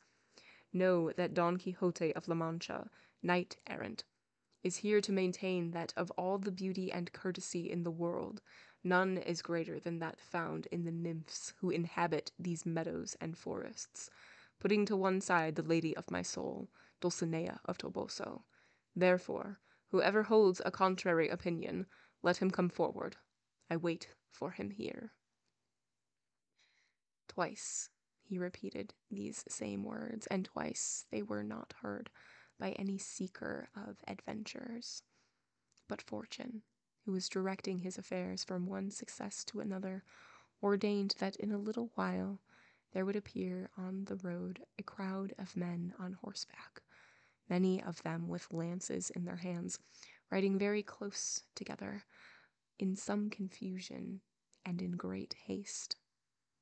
As soon as those who were with Don Quixote saw them, they turned and moved a good distance from the road, knowing that if they waited, they could be in danger. Only Don Quixote, with an intrepid heart, staying where he was, and Sancho Panza took cover behind Rocinante's hindquarters. The troop of lancers approached, and one of them, who was riding at their head, began to shout at Don Quixote, saying, "Move aside, you devil, or these bulls will trample you to death." "Ha, you rabble," responded Don Quixote. "What do I care for bulls, even if they are the fiercest breed on the banks of the Jarama? Confess, you villains, that what I have proclaimed here is true, without knowing what it is, and if you do not, you will have to contend with me."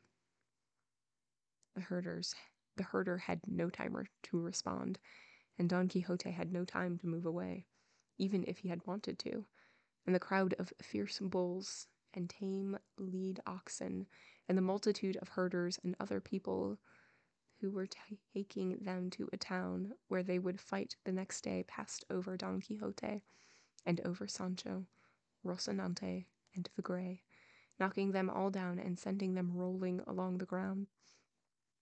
Sancho was left bruised, Don Quixote stunned, and the donkey battered, and Rocinante none too sound, but finally they all got to their feet, and Don Quixote, stumbling here and falling there, began to run as fast as he could after the herd of bulls, shouting, "Stop! Wait, you villainous rabble! A single knight awaits you, one who does not concur or agree with those who say that one should build a silver bridge for the enemy who flees." I know, agree without knowing what it is, and if you don't, I'm gonna beat you up. What? But not even this could stop the speeding runners, and they paid no more attention to his threats than to the clouds of yesteryear. Exhaustion stopped Don Quixote, and more vexed than avenged, he sat down by the side of the road, waiting for Sancho, Rocinante, and the Grey to reach him. They did, and master and servant remounted, and without returning to take their leave of the feigned or counterfeit Arcadia, and with more shame than pleasure, they continued on their way. End of chapter 58. And I would like to say that we officially have less than 100 pages left in the book, which is wild. This is the 18th stream. I think it's the 18th stream of reading this book. Wild. Definitely the longest one I've read so far with y'all. I think the second longest one was it was either Jane Eyre or Little Women. I feel like both of those were pretty long. But yeah, Nothing like this. Okay, so in this chapter, Sancho and Don Quixote are on their sunny day. Thank you so much. I was getting a little crumpled. Thank you for the posture check. So Sancho and Don Quixote are on their way to Zaragoza, and they have stopped because there's this weird webbing that they see in a forest, and they walk up to it, and two super rich ladies who are dressed as shepherdesses come out, and they're like, "We're making an Arcadia cosplay. If you come in, like, don't take down the webbing, but if you come in, you will be treated with only kindness." And Don Quixote is like, "I would never rip down your beautiful netting. Even if it covered the whole world, I would figure out a way to not do that." And he goes in there, and everybody has heard of him because everybody has read the stories, and everybody knows who Sancho is because everybody has read the stories. And he's like enjoying times. He's sitting at the head of the table. He makes a speech as he does, and then they're like getting up to leave, and then like these men are running, and so are these bulls are running, and the men are, well, Don Quixote makes like an ultimatum that's just like, "If you don't think I'm amazing or something like that, like, you need to fight me." And he's like, "I will wait." And of course nobody goes up there because don't be ridiculous. And then these people are running in front of bulls, and Don Quixote's like, "Dude, agree with me, agree with what I just said, or we need to fight." And the guy's like, "Dude, I don't have time for you. There are bulls. You better move." And he's like, "I'm not gonna move. Like, don't be ridiculous." And then everybody's trampled. And then they just, after the ordeal, just get back up on their horse and donkey, and then make their way back on their journey. Because of course they do. All right. Chapter 59. Actually, hold on. One more sip. I get so thirsty when reading. Just dries out my whole mouth. Okay. Chapter 59, which recounts an extraordinary incident that befell Don Quixote and can be considered an adventure. The dust and weariness that Don Quixote and Sancho took away with them from their encounter with the discourteous bulls was alleviated by a clear, fresh spring that they found in a cool grove of trees, and the two of them, the fatigued master and servant, sat at its edge, leaving the grey and Rocinante free, without bridle or bit. Sancho turned to the precisions of his saddlebag, and took out what he liked to call his feed. He rinsed his mouth, and Don Quixote washed his face, and this refreshment helped to revive their discouraged spirits. Don Quixote did not eat out of pure sorrow, and Sancho did not dare to touch the food before him out of pure courtesy, for he was waiting for his master to take the first mouthful. But seeing him so lost in thought that he forgot to raise the bread to his mouth, Sancho did not open his to speak, and violating every rule of good manners, he began to pack his stomach with the bread and cheese that were in front of him. "Eat, Sancho, my friend," said Don Quixote. "Sustain life, which matters to you more than to me, and let me die at the hands of my thoughts and by means of my misfortune.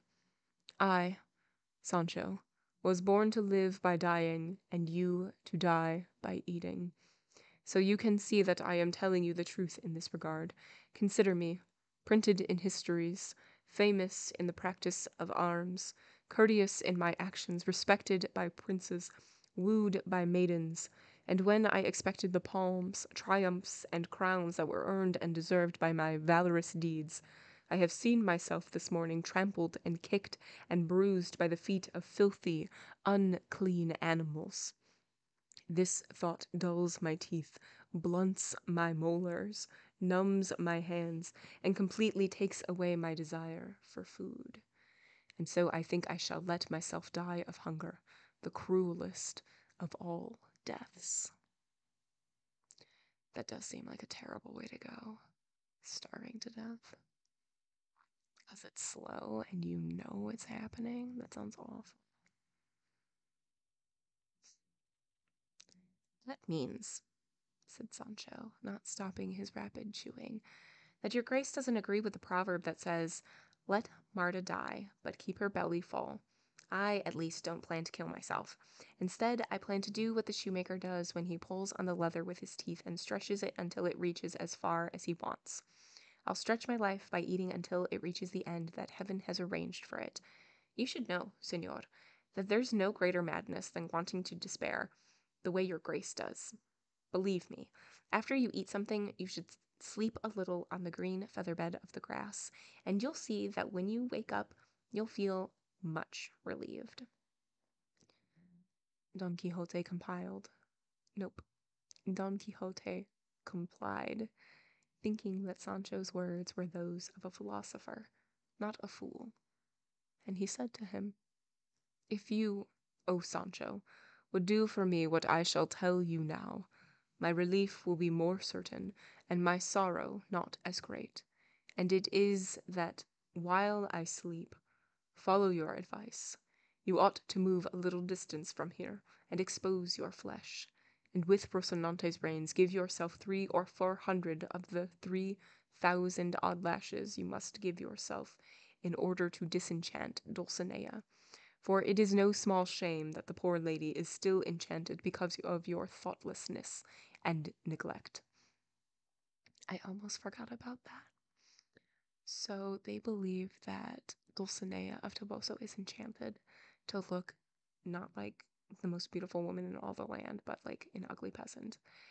And the Duke and Duchess have arranged it so that a mage of some sort told him the only way for Dulcinea to go back to how she originally looked was for Sancho to whip himself 3,300 times or something like that. So we'll see. Yeah, I don't remember how much it was. It was a lot, though. There is a good deal to say about that, said Sancho. For now, let's both sleep, and later God will decide what will happen. Your grace should know that a man whipping himself in cold blood is a very harsh matter, especially if the lashes fall on a body that is badly nourished and underfed. Let my lady Dulcinea be patient, and when she least expects it, she'll see me riddled with lashes. Everything's life until we die. I mean, I still have mine, along with the desire to keep my promise. Don Quixote thanked him and ate something, and Sancho ate a great deal, and both of them lay down to sleep, leaving Rocinante and the Grey, the two constant companions and friends, free to wander wherever they chose to graze on the plentiful grass that abounded in the meadow. They awoke rather late and remounted and continued on their way, riding quickly in order to reach an inn that seemed to be about a league away. I say it was an inn because that is what Don Quixote called it, in contrast with his usual custom of calling all inns castles. That is interesting that this particular inn is not seen as a castle to Don Quixote, but just as an inn. And so they reached the inn and asked the landlord if there was lodging. The answer was yes, and with all the comfort and luxury that one could find in Zaragoza. They dismounted, and Sancho put his provisions away in a room to which the landlord gave him the key. He led the animals to the stable, gave them their fodder, went out to see what orders Don Quixote, who was sitting on a stone bench built into the wall, might have for him, and gave particular thanks to heaven because the inn had not seemed like a castle to his master. I'm wondering if Don Quixote is so like down in the dumps and sad that like he is just not like fulfilling the like imagination that he had before, and he's just like, yeah, it's an inn, it's whatever. And I'm wondering if it's just because like his spirits are so low right now. The time for supper arrived, and they withdrew to their room. Sancho asked the landlord what he had for supper. The landlord responded that he could have anything and could ask for whatever he wanted. The inn was stocked with the birds of the air, the fowl of the earth, and the fish of the sea. There's no need for so much, responded Sancho. If you roast a couple of chickens for us, we'll have enough, because my master is delicate and doesn't eat a lot, and I'm not much of a glutton. The landlord responded that he did not have any chickens because the hawks had devoured them all. Well, Senor Landlord, said Sancho, have them roast a puller, if that's tender. Or a pullet, excuse me. A pullet. Good Lord, responded the landlord. The truth of the matter is that yesterday I sent 50 to be sold to the city, but, except for pullets, your grace can order whatever you want. Then that means, said Sancho, that you have plenty of veal or goat. For the moment, there's none in the house, responded the landlord, because it's all gone. But next week, there'll be plenty. That does us no good, responded Sancho. I'll wager that everything you don't have can be made up for all the eggs and bacon you do have. By God, responded the landlord, that's a nice sense of humor my guest has. I already told you I don't have pullets or chickens, and now you want me to have eggs? Talk about some other delicacies, if you like, and stop asking for chickens. Let's settle this for God's sake, said Sancho, and tell me once and for all what you have, and enough talking, Señor Landlord. What I really and truly have are 2 cows' heels that seem like calves' feet, or 2 calves' feet that seem like cows' heels. They're stewed with chickpeas, onions, and bacon, and right now they're saying, eat me, eat me. Right now, I mark them as mine, said Sancho, and don't let anybody touch them. I'll pay a better price for them than anybody else, because as far as I'm concerned, nothing could taste any better, and it's all the same to me whether they're calves' feet or cow's heels. Nobody will touch them, said the innkeeper, because the other guests I have are so high-born, they brought their own cook and steward, and their own provisions. If it's high-born you want, said Sancho, there's nobody better than my master, but his profession doesn't allow any butlers or wine stewards. We just lie down in the middle of a meadow and eat our fill of acorns and medlar fruit. This was the conversation that Sancho had with the innkeeper. Sancho did not want to answer any of his questions, for he had already asked about his master's profession or office. The time for supper arrived. Don Quixote returned to his room. The landlord brought in the olla full of stew, and Don Quixote sat down to eat very deliberately. It seemed that in the next room, which was separated from his only by a thin partition, Don Quixote heard someone say, "By heaven, Señor Don Hieronymo, while they bring in our supper, let us read another chapter of the second part of Don Quixote of La Mancha." The second part? How is that possible? We're reading the second part. As soon as Don Quixote heard his name, he stood and listened very carefully to what they were saying about him, and he heard the man called Don Hieronymo respond. "Señor Don Juan, why does your grace want us to read this nonsense? Whoever has read the first part of the history of Don Quixote of La Mancha cannot possibly derive any pleasure from reading the second part." "Even so," said Don Juan, "it would be nice to read it because there's no book so bad that it doesn't have something good in it. What I dislike the most is this one is that it depicts Don Quixote as having fallen out of love with Lady Dulcinea of Toboso." And there is a note right where we left off, and it says, in the Don Quixote by Avellaneda, which is the book the two travelers are discussing, Don Quixote renounces his love for Dulcinea and is then called the disenamored knight. That's right, that's right. There are other imitation books with Don Quixote that are not written by Cervantes, and he mentioned that at the very beginning of the second part.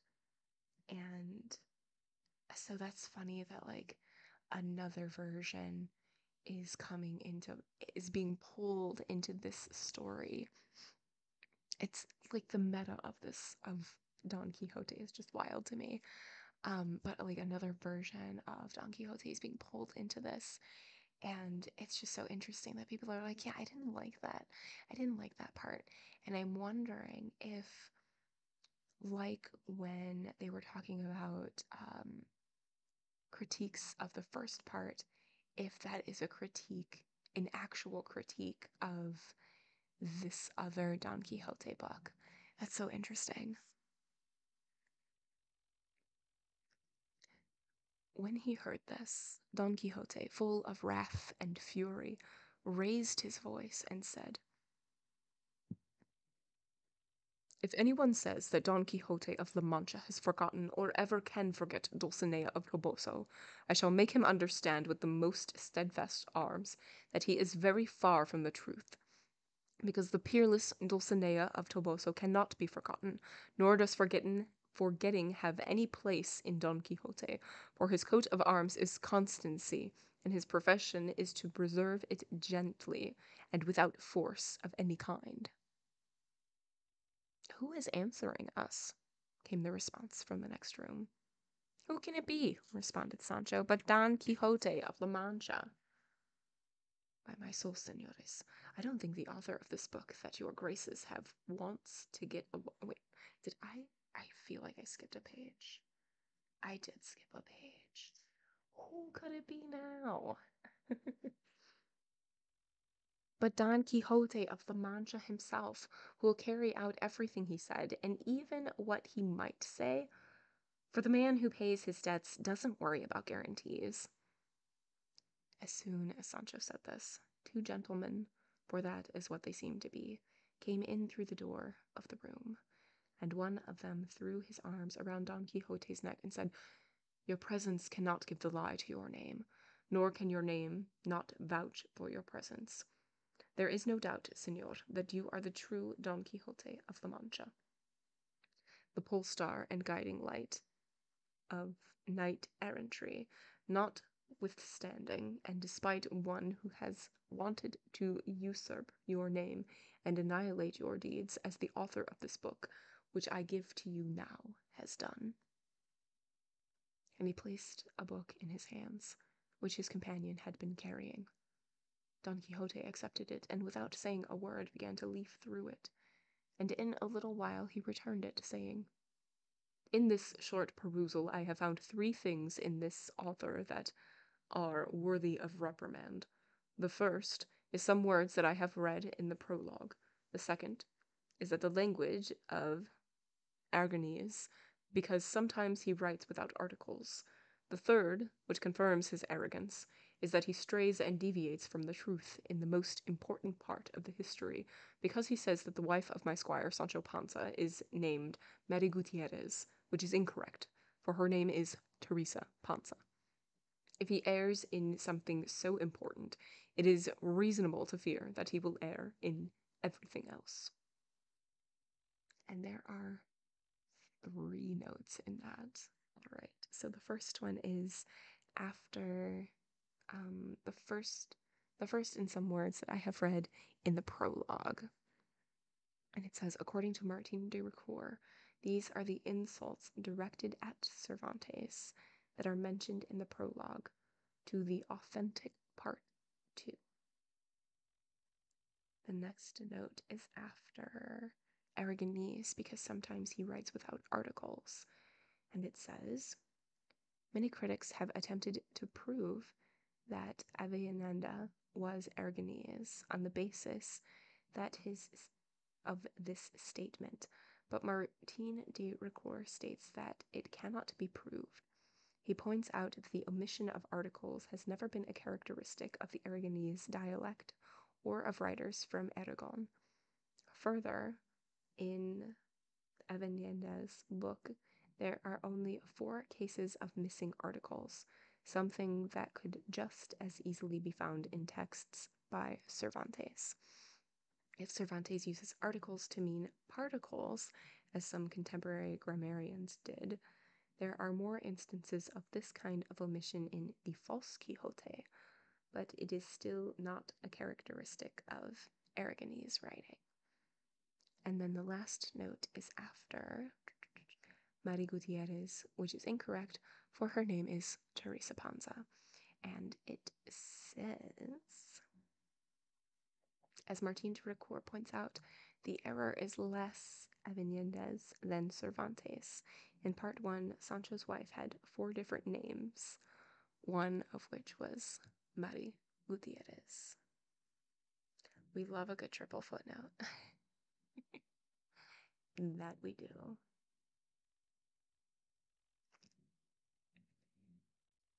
To which Sancho said, "That's a nice thing in the historian. He must certainly know all about us if he calls my wife Mary Gutierrez instead of Teresa Panza. Look at the book again, senor, and see if I'm in it, and if he's changed my name." "From what I have heard, you say, my friend," said Don Jeronimo, "you undoubtedly are Sancho Panza, the squire to Senor Don Quixote." "Yes, I am," said Sancho, "and proud of it." "Well, by my faith," said the gentleman, "this modern author does not treat you with the decency you demonstrate in your person. He depicts you as gluttonous and simple-minded, and not at all amusing, and very different from the Sancho described in the first part of the history of your master." And there is a note right where we left off, and it says, according to Martin de Ricoeur, Avenda's Sancho, unlike the original, is stupid, slovenly, and coarse. "May God forgive him," said Sancho. "He should have left me in my corner and forgotten about me, because you shouldn't play music unless you know how, and St. Peter's just fine in Rome." The 2 gentlemen asked Don Quixote to come into their room and have supper with them, for they knew very well that the inn did not have food worthy of his person.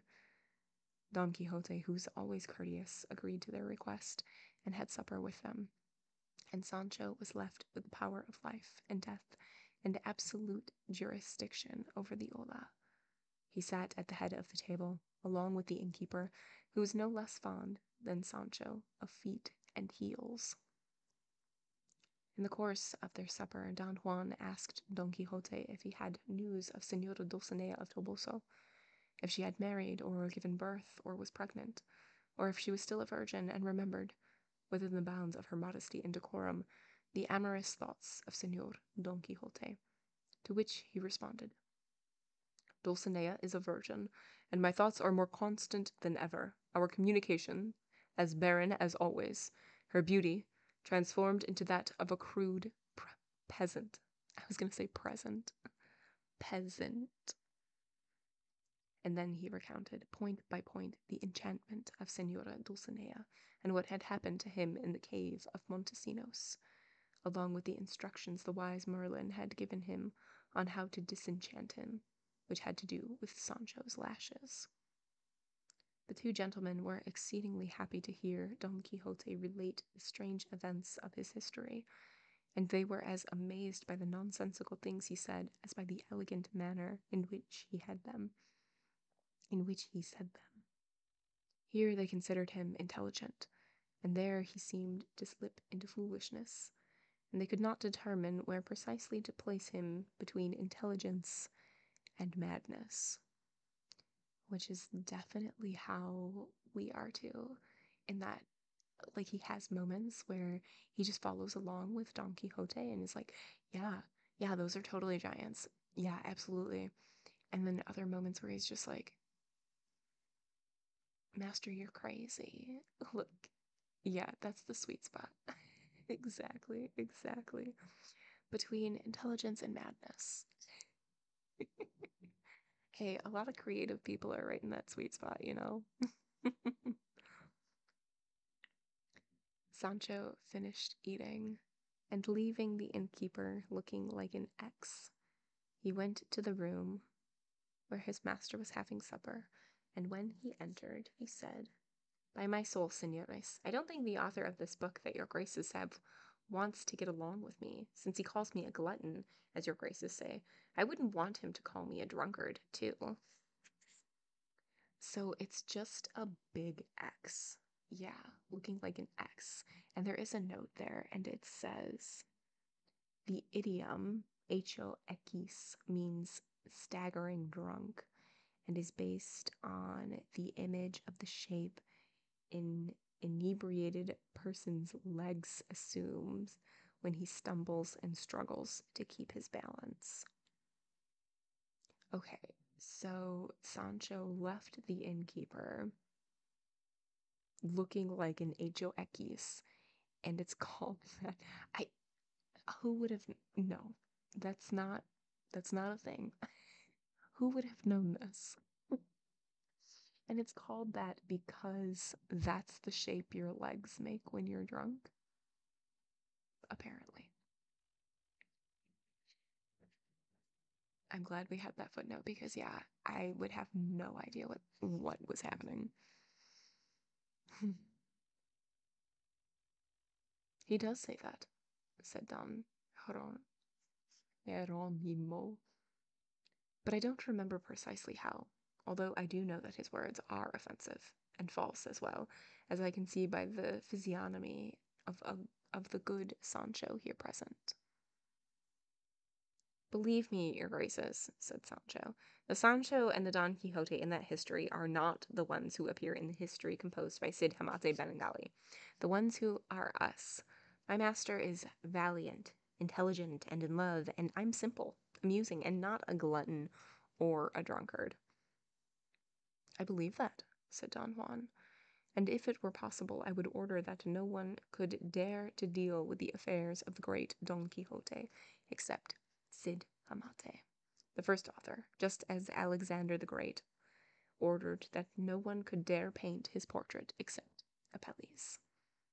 Let anyone who wishes, oh, let anyone who wishes," said Don Quixote, "portray me, but not mistreat me, for patience often falters when it is loaded down with injuries." "No injury," said Don Juan, "can be done to Señor Don Quixote that he cannot avenge, if he does not ward it off with the shield of his patience, which, in my opinion, is strong and great." They spent a good part of the night in these and other similar conversations, and although Don Juan wanted Don Quixote to read more of the book in order to hear his comments, he would not be persuaded, saying he considered that he had read it, and confirmed that all of it was foolish, and if it happened to come to the attention of the author that he had held it in his hands, he did not want him to celebrate the idea that Don Quixote had read it, for one's thoughts must eschew obscene and indecent things, as must one's eyes. They asked him where he had decided to travel. He responded to Zaragoza, to take part in the jousts for the suits of arms that are held in the city every year.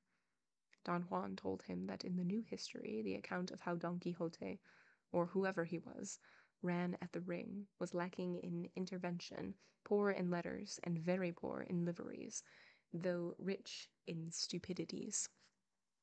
Another 3-footnote sentence. The first one is after ran at the ring, and it says, "A chivalric activity in which men on horseback would gallop past a ring hanging from a cord and attempt to catch it on the tip of their lance."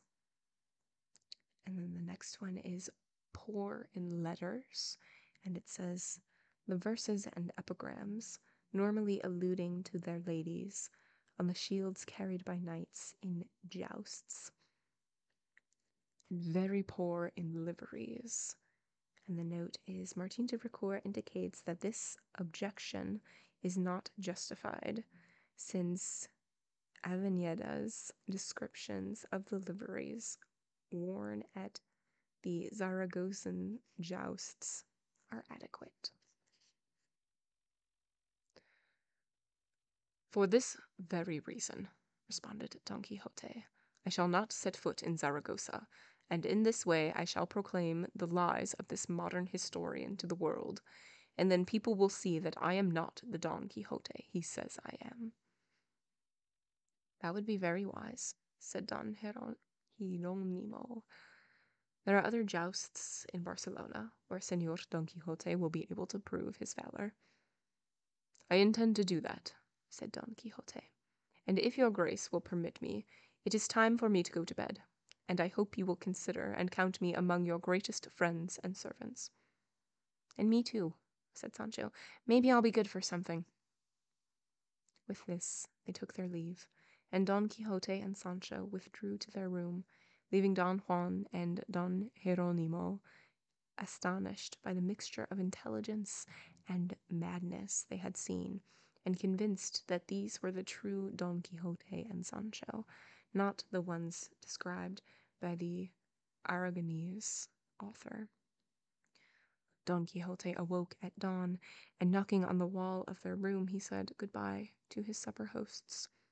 Sancho paid the innkeeper very generously, and advised him to praise the provisions of his inn a little less, or to keep it better supplied. End of chapter 59.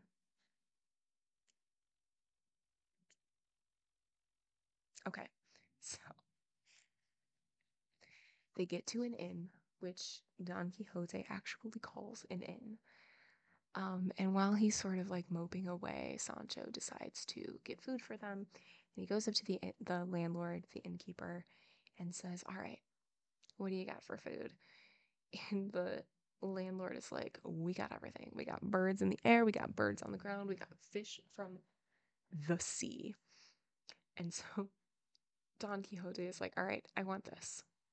And the landlord's like, yeah, we don't have that. He's like, all right, I want this. And the landlord's like, no, we don't have that.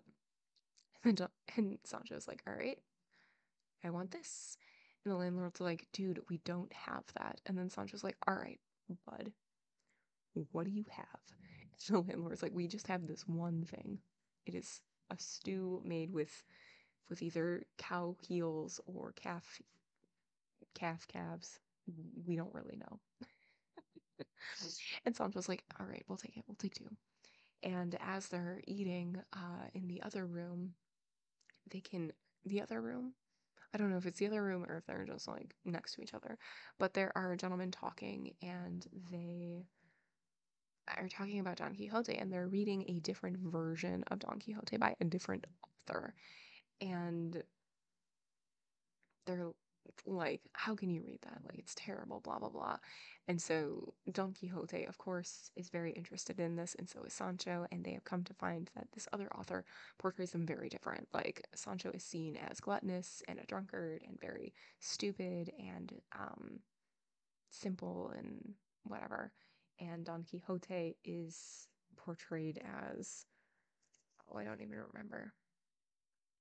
Oh, that he doesn't love Dulcinea anymore. And he's like, well, that is fodder. I do love Dulcinea, and anybody who writes such nonsense is clearly a liar, blah, blah, blah. And so because of this, now they are not going to Zaragoza to do the jousts. I think they're going to try to find someplace else. I think that's what Don Quixote was saying. But now they are leaving the inn, and upon leaving, Sancho's like, I'm going to play you a lot, and you should probably have more supplies next time. Okay.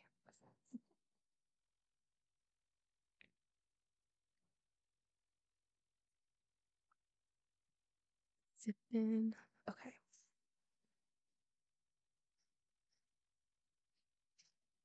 All right, we have time for just one more.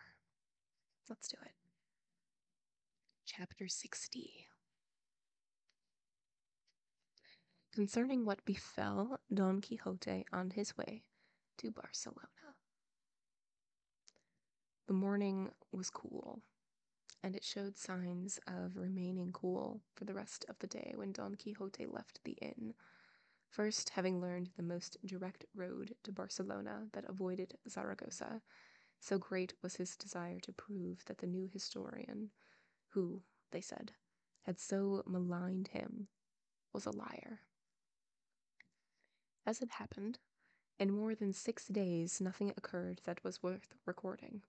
But then, at the end of that time, when he had wandered away from the road, night overtook him in a thick stand of oak or cork trees. In this instance, Cid Hamate does not honor the exactitude he usually observes in such matters. Master and servant climbed down from their mounts, and leaning against the tree trunk, Sancho, who had eaten that afternoon, allowed himself to rush headlong through the doors of sleep. But Don Quixote, whose imagination kept him awake much more than hunger did, could not close his eyes. Instead, his thoughts wandered back and forth through 1,000 different places. Now he seemed to find himself in the cave of Montesinos. Then he saw Dulcinea, transformed into a peasant, leaping onto the back of her donkey. Next, the words of the wise Merlin resounded in his ear, telling him the conditions that had to be met and the tasks that had to be completed in order to disenchant Dulcinea. He disrepaired to see the carelessness and lack of charity in Sancho, his squire, who, he believed, had given himself only 5 lashes, a painfully small quantity considering the infinite number he still had to administer, and this caused him so much grief and anger that he reasoned in this fashion. If Alexander the Great cut the Gordian knot, saying, "It does not matter if it is cut or untied," and that did not keep him from being the universal lord of all Asia, then in the disenchantment of Dulcinea it does not matter if I whip Sancho against his will, for if the condition of this remedy is that Sancho receives some 3,000 lashes, what difference does it make to me if he administers them himself, or if another does, since the essence of the matter is that he receives them regardless of where they come from? With this thought in mind, he approached Sancho, having first taken Rocinante's reins and arranged them so that he could use them as a whip, and began to remove the cords that held up Sancho's breeches, although it is believed he had them only in front. But no sooner had Don Quixote come up to him than Sancho started, fully awake, and said, "What is it? Who's touching me and untying my cords?" "I am," responded Don Quixote. "I have come to make up for your failings and to put an end to my travails. I have come to whip you, Sancho, and to discharge, in part, the debt you have assumed. Dulcinea perishes, you live in negligence, I die of desire, and so expose yourself of your own free will, for mine is to give you at least 2,000 lashes in this solitary place." "But you gotta calm down."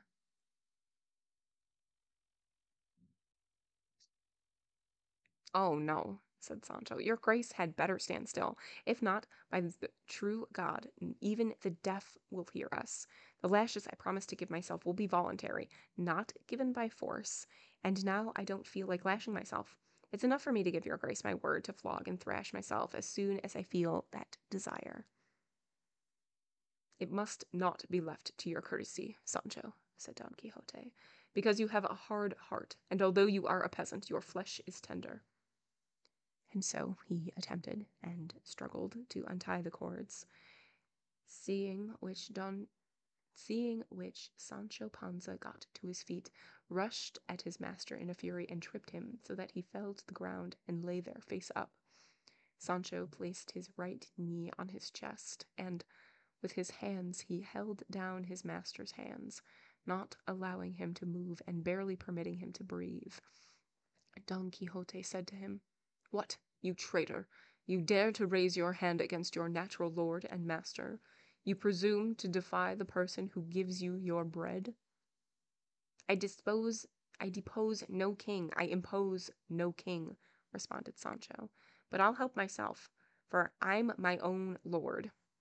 There's a note right there, and it says, this parodies a celebrated statement attributed to Beltran de Claquin, a French knight of the 14th century who came to Spain with an army of mercenaries to assist Enrique de Trastamara in his war with Pedro el Cruel. I depose no king, I impose no king, but I shall help my lord. Promise me, your grace, that you'll stay where you are and won't try to whip me now, and I'll let you go and set you free. If not, oh, here you will die, you traitor, enemy of Doña Sancha. There's a note right after that 2 lines. Oh, here you will die, you traitor, enemy of Doña Sancha. And it says, these are lines from one of the ballads about the Infantes of Laura. Don Quixote promised and swore by his life and thoughts not to touch a thread of Sancho's clothing, and to leave the administering of the lashes entirely to his free will and desire. Sancho got up and moved a good distance away, and as he was about to lean against another tree, he felt something graze his head, and he raised his hands and touched 2 feet in shoes and stockings. He trembled with fear and hurried to another tree, where the same thing happened. He shouted, calling for Don Quixote to help him. Don Quixote approached, asking what had happened and why he was afraid, and Sancho responded that all the trees were filled with human feet and legs. Don Quixote touched them and soon realized what they might be, and he said to Sancho, there is no need for you to be afraid, because these feet and legs that you touch but do not see undoubtedly belong to outlaws and bandits who have been hanged from these trees. For in this region the law usually hangs them when it catches them, in groups of 20 or 30, which leads me to think I must be close to Barcelona. And there is a note right there, and it says, in Cervantes' time, banditry was an especially severe problem in Catalonia. That would be so terrifying, to be in the dark in like a forest, and you like put your hand up, you're right by a tree, and you feel feet and legs, and then you go to another tree and you feel more. Oh my god. Ooh, I got goosebumps just thinking about it. Oh, I don't like it. Mm-mm. Yeah, definite nightmare fuel. Absolutely. Absolutely. And the truth was just as he had imagined it. They looked up, apparently, and saw the bodies of bandits hanging from the branches of those trees. Just then dawn broke, and if the dead men had startled them, they were no less distressed by the more than 40 live bandits who suddenly surrounded them, telling them in Catalan to stand still and be quiet until their captain arrived. Don Quixote found himself on foot, his horse unbridled, his lance leaning against a tree, in short, with no defenses at all.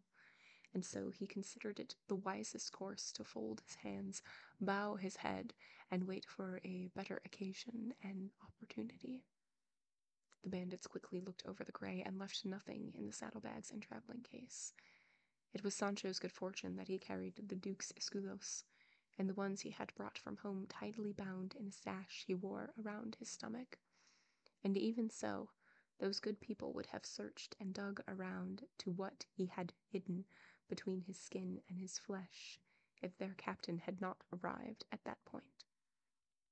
He seemed to be about 34 years old and was robust, of more than medium height, with a solemn gaze and a dark complexion.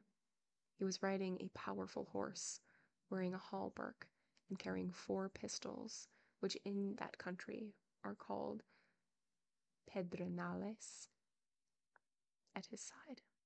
2 notes. The first one is right after hauberk, and it says a short, high-necked jacket of mail that was usually sleeveless.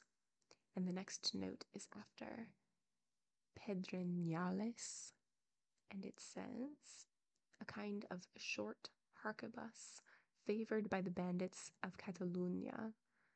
They were usually worn on a leather bandolier called a charpa. He saw that his squires, the name given to those who engage in this practice, were about to strip Sancho Panza. He ordered them to stop and was obeyed instantly, and so the sash escaped. He was surprised to see a lance leaning against a tree, a shield on the ground, and a pensive Don Quixote in armor, with a face sadder and more melancholy than anything sadness itself could fashion. He went up to him, saying, "Do not be so sad, my good man, for you have not fallen into the hands of some cruel Osiris, but into those of Roque Guinart, and his are more compassionate than severe." And of course we have 2 notes. The first one is after Osiris, and it says, Martin de Ricoeur points out that this is a mistake. The reference should be Busiris, an Egyptian king who killed foreigners as sacrifices to the gods. And then the next note is after Roque Guinart, and it says, Pero Roca Guinarda was a historical figure whom Cervantes had already praised in his dramatic interlude La Cueva de Salamanca, the Cave of Salamanca. Born in 1582, he fought constantly in factional wars, and although his adversaries favored the nobility, he received support from members of the aristocracy and the church hierarchy, including Don Antonio Moreno, who plays a part in Don Quixote's adventures in Barcelona. Roca Guinarda was known for his chivalric nature, and like other Catalan bandits, or bandoleros, he eventually abandoned his former life of crime and fought for the Spanish crown in Italy and Flanders. In 1611, he was granted a pardon and left for Naples as a captain in the Spanish army. The date of his death is unknown. As Martin de Ricoeur indicates, the topic of the Catalan bandit became a romantic theme in the literature of the 16th and 17th centuries, as exemplified by these passages in Don Quixote.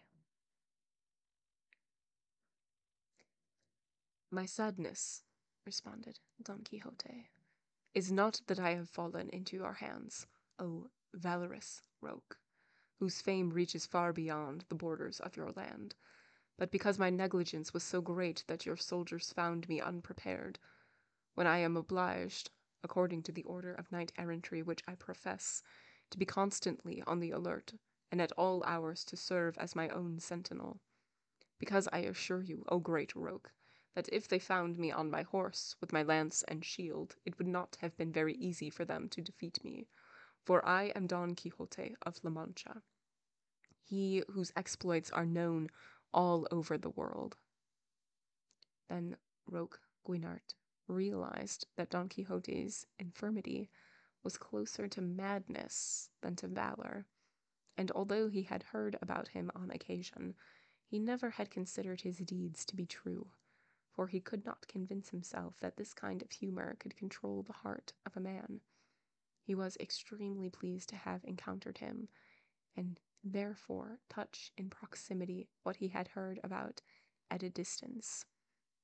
And so he said, "Valorous knight, do not be indignant or consider the circumstance in which you find yourself sinister. It may be that By means of these difficulties, your tortuous fortunes will be set straight.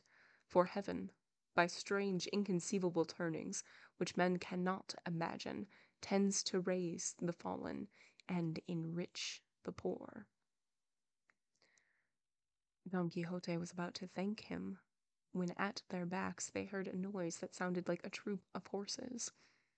But it was only one, ridden in a fury by a young man who seemed to be about 20 years old, and was dressed in green damask breeches and coat, both trimmed in gold, a plumed hat worn at an angle, close-fitting waxed boots, spurs, a golden dagger and a sword, a small flintlock in his hand, and 2 pistols at his sides.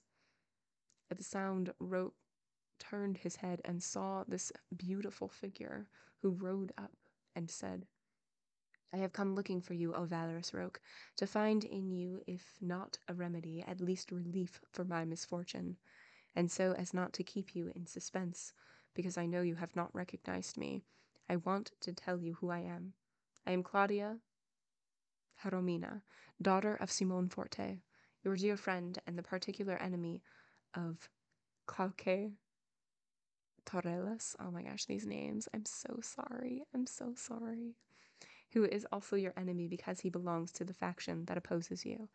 And you already know that this Torrellas has a son named Don Vicente Torrellas, or at least that was his name 2 hours ago. And there is a note right at faction that opposes you, and it says, the faction, or bandos, gave rise to the word bandolero, band and bandit in English. To make the story of my misfortune short, I shall tell you briefly the grief he has caused me. He saw me and flattered me.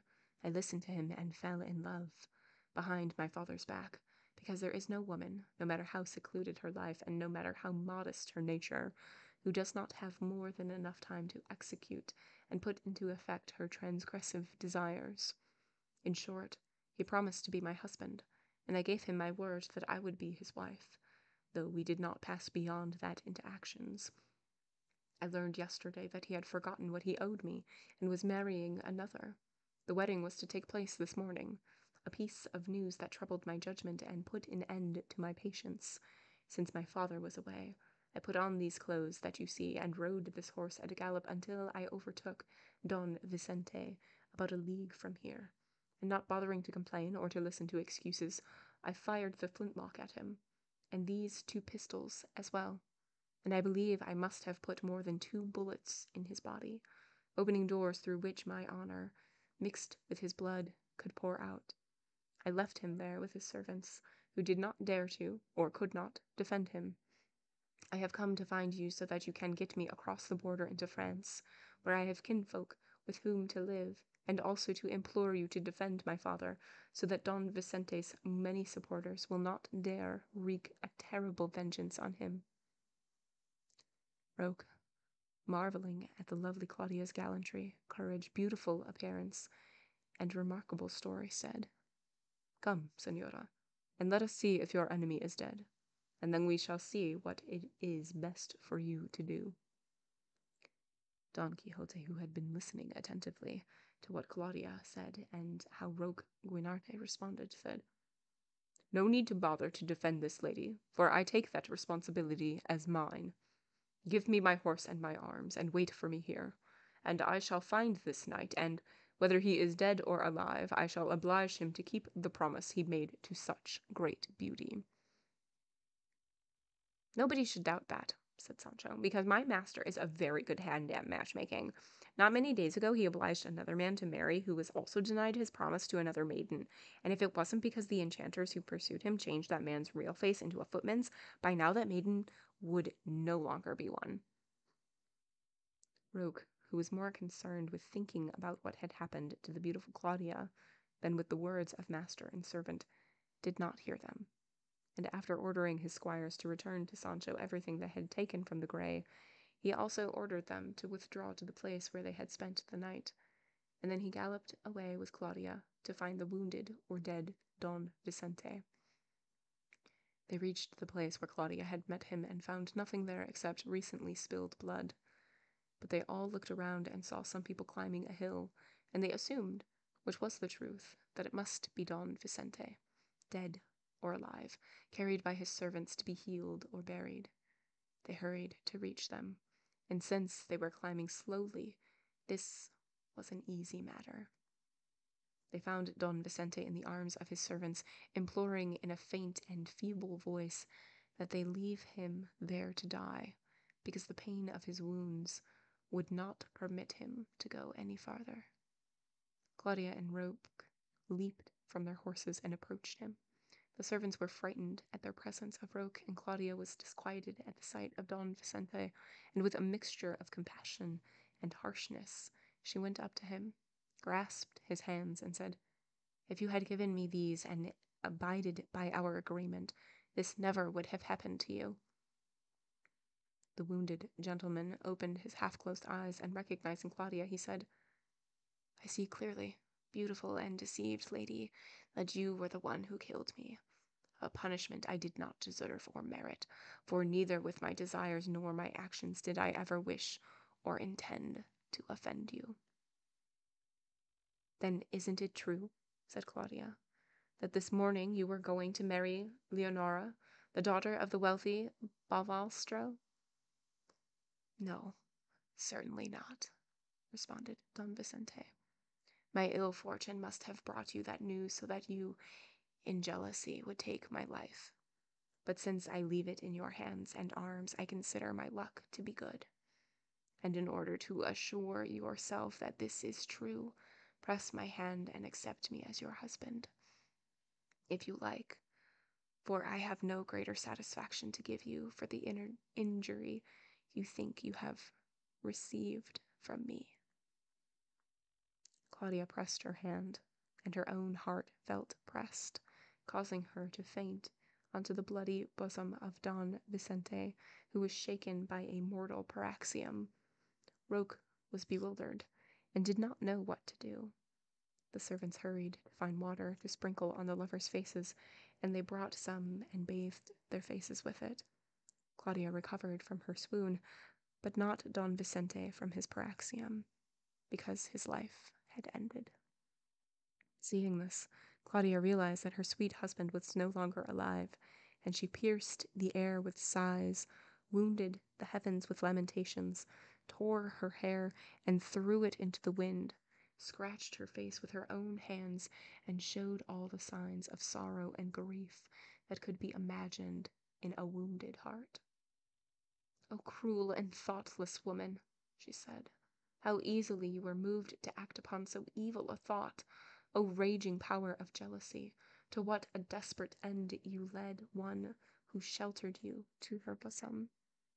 O husband of mine, you were loved by me. Your unfortunate fate has brought you from the nuptial bed to your grave." Claudia's lamentations were so sad that they brought tears to Roque's eyes, which were not accustomed to shed them under any circumstances. The servants wept. Claudia fainted over and over again, and the area around them seemed to be a field of sorrow and a place of misfortune. Finally, Roque Guinart, I keep changing his last name, Roque Guinart, ordered the servants to carry Don Vicente's body to his father's house, which was nearby, for burial. Claudia told Roque that she wanted to go to a convent where an aunt of hers was abbess, and there she intended to end her days in the company of a better and an eternal husband. Roque praised her good intention and offered to accompany her wherever she wished and to defend her father against Don Vicente's kin and anyone else if they tried to injure him. On no account did Claudia wish his company, and after thanking him for his offers with the best words she knew, she took her leave of him in tears. Don Vicente's servants carried away his body, and Roque returned to his people, and so ended the love story of Claudia Jeronima. But what other ending could it have if the threads of her pitiable tale were woven by the invincible and cruel forces of jealousy. Roque Guinart found his squires in the place where he had ordered them to wait. Don Quixote was with them, mounted on Rocinante, and speaking to them in an attempt to persuade them to abandon a mode of life so dangerous for both the soul and the body. But since most of them were Gascons, a crude and unruly people, they were not particularly influenced by Don Quixote's discourse. And there is a note after Gascons, and it says, Martin de Ricoeur states that many of the Catalan bandoleros were in fact from Gascony and may have been Huguenot refugees from France. That's fun.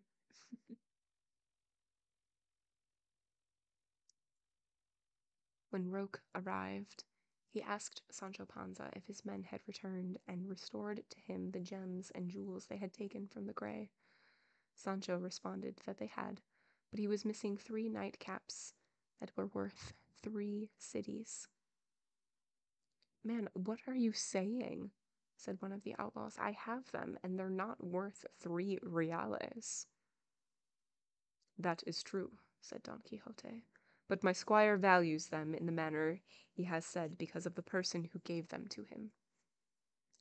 Roque Guinart commanded that they be returned immediately, and after ordering his men into a line, he said that all the clothing, jewels, and money, everything they had stolen since the last distribution, should be placed in front of them.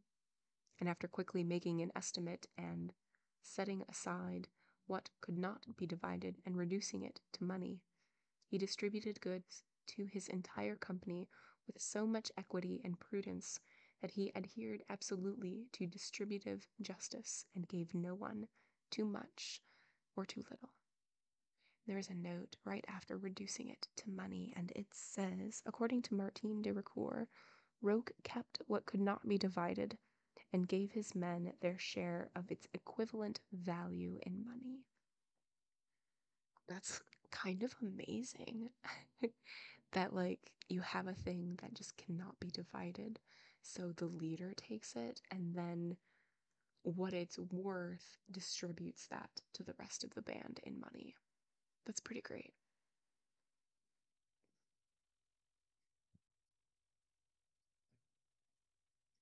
When this had been concluded, and everyone was content, satisfied, and well paid, Roque said to Don Quixote, if one were not scrupulous with these men, there would be no way to live with them. To which Sancho said, according to what I have seen here, justice is so great a good that it's necessary to use it even among thieves. One of the squires heard this, and he raised the butt of arquebus, and undoubtedly would have used it to crack open Sancho's skull if Roque Guinart had not shouted at him to stop. Sancho was terrified, and he resolved not to open his mouth again for as long as he was among these people. Just then, one or some of the squires who had posted as sentinels along the road to watch the travelers and to inform their leader about everything that happened, came up to Roque and said, Señor, not far from here there's a large group of people traveling along the Barcelona road. To which Roque responded, could you see if they're the kind who come looking for us, or the kind we go looking for? They're the kind we go looking for, responded the squire. Then all of you go, replied Roque, and bring them here to me, and don't let a single one escape. They did as he said, and Don Quixote, Sancho, and Roque were left alone, waiting to see what the squires would bring back. And while they were waiting, Roque said to Don Quixote, our manner of life must seem unprecedented to Señor Don Quixote. Singular adventures, singular events, and all of them dangerous. I don't wonder that it seems this way to you, because really, I confess there is no mode of life more unsettling and surprising than ours. Certain desires for revenge brought me to it, and they have the power to trouble the most serene heart. By nature I am compassionate, and well-intentioned, but as I have said, my wish to take revenge for an injury that has done to me threw all my good inclinations to the ground, and I continue in this state in spite of and despite my understanding, as one abyss calls to another abyss, and one sin to another sin. Vengeance has linked with vengeance, so that I bear responsibility not only for mine, but for those of others. But it is God's will that although I find myself in the midst of a labyrinth of my own confusions, I do not lose the hope of coming out of it and into a safe harbor. Don Quixote was amazed to hear Roque speak so well and so reasonably, because he had thought that among those whose profession it was to rob, kill, and steal, there could be no one who was well-spoken. And he responded, Señor Roque, the beginning of health lies in knowing the disease, and in the patient's willingness to take the medicines the doctor prescribes. Your grace is ill. You know your ailment, and heaven, or should I say God, who is our physician, will treat you with the medicines that will cure you, and which tend to cure gradually, not suddenly and miraculously. Furthermore, intelligent sinners are closer to reforming than simple-minded ones, and since your grace has demonstrated prudence in your speech, you need only be brave and wait for the illness of your conscience to be healed. If your grace wishes to save time and put yourself without difficulty on the road to salvation, come with me, and I shall teach you how to be a knight-errant, a profession in which one undergoes so many trials and misfortunes that, if deemed to be penance, they would bring you to heaven in the wink of an eye.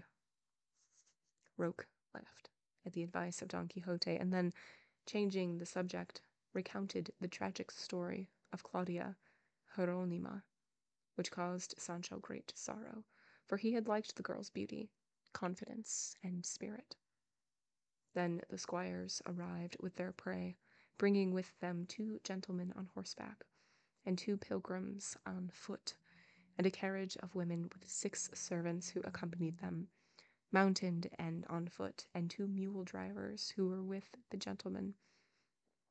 The squires surrounded them, and both the vanquished and the victors maintained a deep silence, waiting for the great Roque Guinart to speak, and he asked the gentlemen who they were, and where they were going, and how much money they were carrying.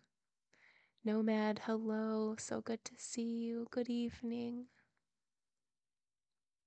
One of them responded, Señor, we are 2 captains of the Spanish infantry. Our companies are in Naples, and we are going to embark on 4 galleys that, we are told, are in Barcelona under orders to sail to Sicily. We are carrying 200 or 300 escudos, which, in our opinion, makes us rich and content, for the ordinary poverty of soldiers does not allow greater treasury. Josh, thank you so much for the follow. Welcome in. Hello. Roque asked the pilgrims the same questions he had asked the captains. They responded that they were going to embark for Rome, and that between the 2 of them they might have some 60 reales. He also wanted to know who was riding in the carriage, and where they were going, and how much money they were carrying, and one of the men on horseback said, My lady Doña Guiomar de Quiñones, the wife of the chief magistrate of the vicariate of Naples, with her little daughter, a maid, and a dueña, are riding in the carriage. We are 6 servants who are accompanying her, and the money amounts to 600 escudos. That means, said Roque Guinart, that we have here 900 escudos and 60 reales. My soldiers number about 60. See how much is owed to each of them, because I don't count very well.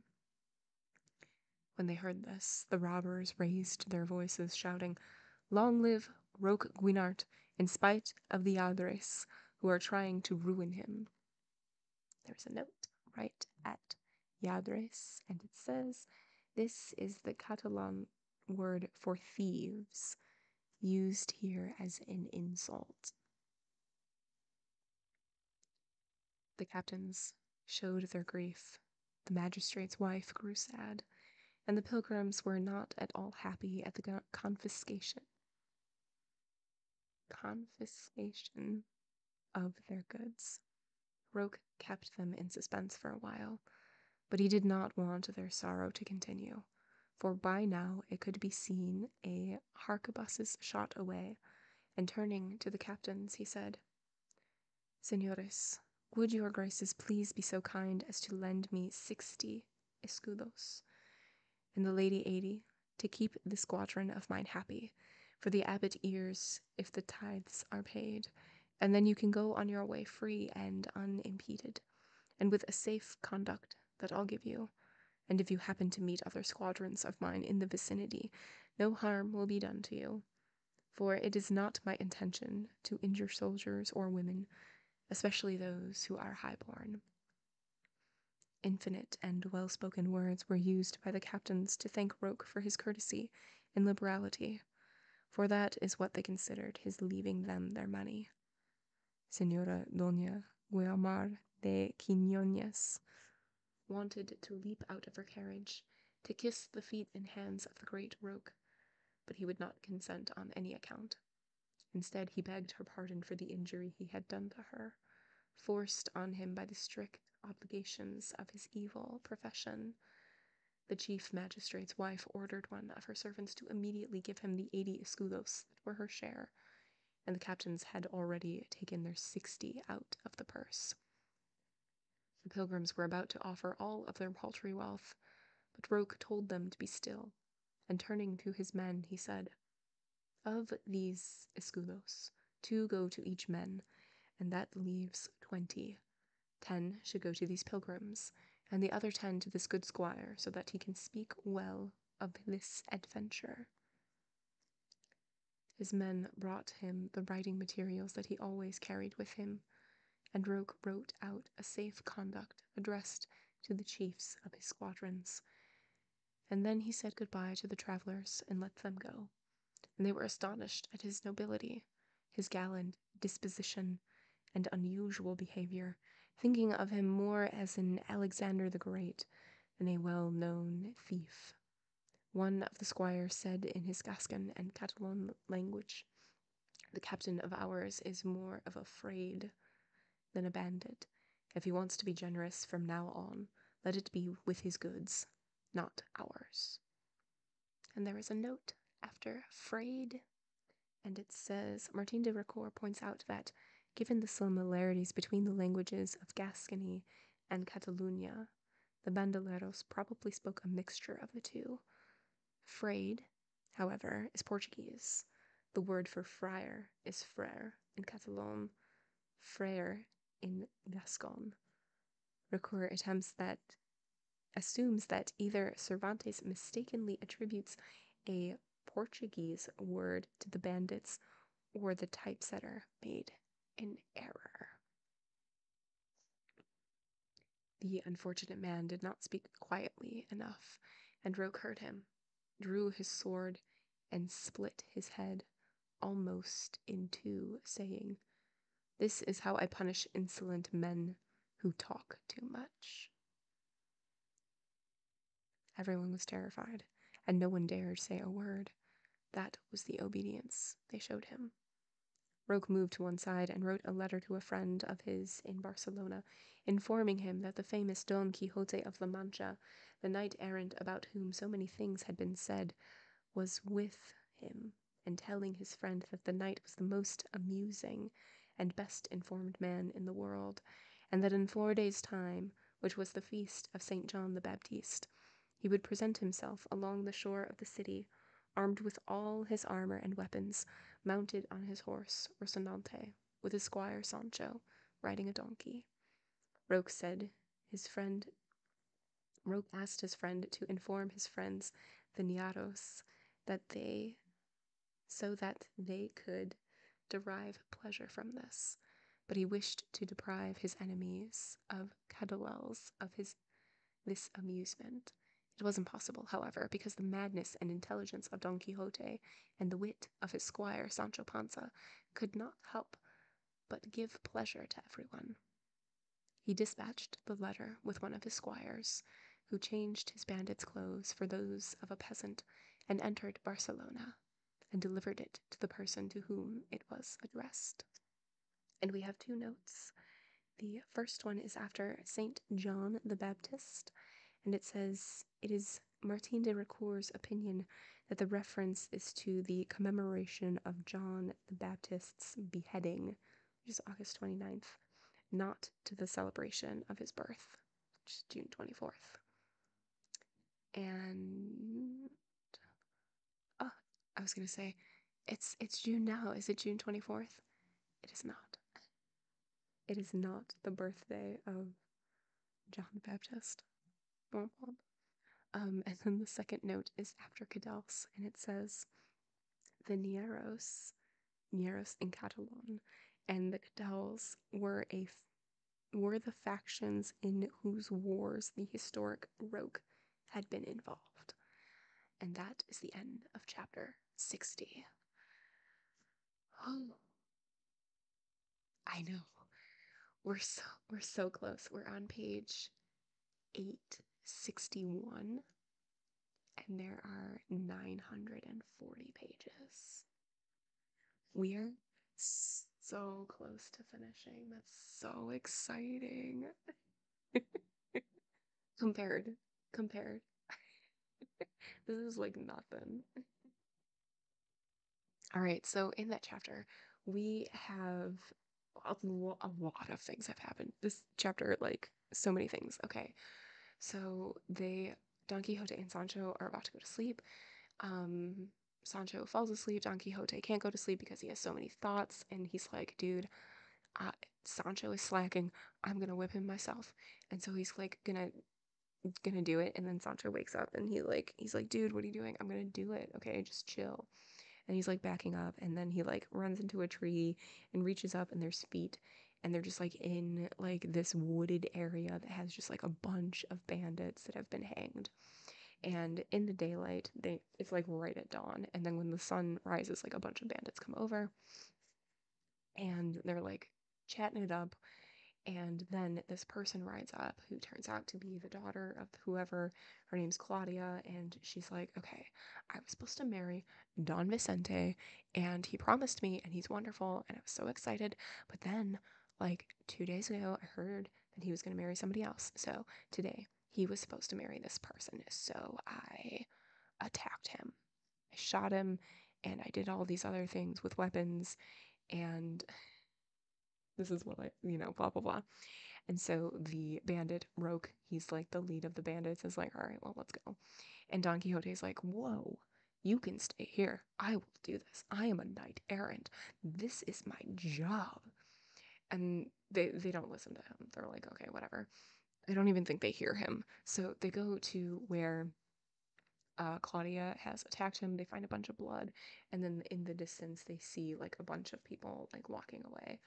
And so they go over there, and they are, in fact, carrying Don Vicente, and they're going to go bury him. And it turns out that Don Vicente was not going to marry another person. He fully intended to marry Claudia. And Claudia's like, oh, woe is me, my jealousy. And it turned out that it was like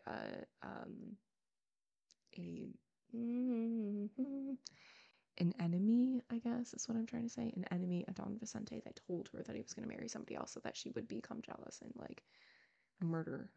And so then we get like more accustomed to the bandits. The bandits are very they divide all of their plunder, I guess.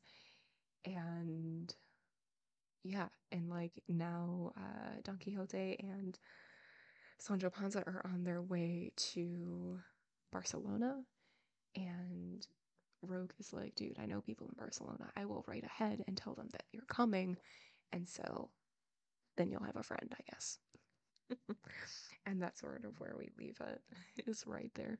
Oh, and there was this weird part where somebody was like back talking, like like behind the hand talking about Rogue, and Rogue heard it, and so he just like took out his blade and just like and like almost chopped his head in half and was like, "That's what happens when people talk about me behind my back." And then he like, but it like escalated so quickly, it sounded like it came out of nowhere.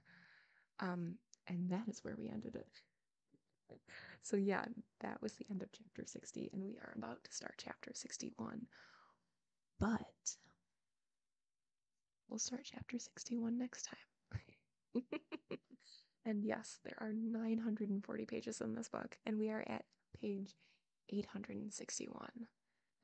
We are just ripping and rolling, my friends. How many chapters? Okay. So that's the thing. When we started part 1, it restarted the chapters. So, or when we started part 2, it restarted the chapters. So let's take a gander and see what we can see, you know? Let's do that. See if I can find it. It won't be that difficult because numbers, the chapter number is at the top of the page. Okay, so the end of part 1, the last chapter was 52. And then this chapter, the last chapter is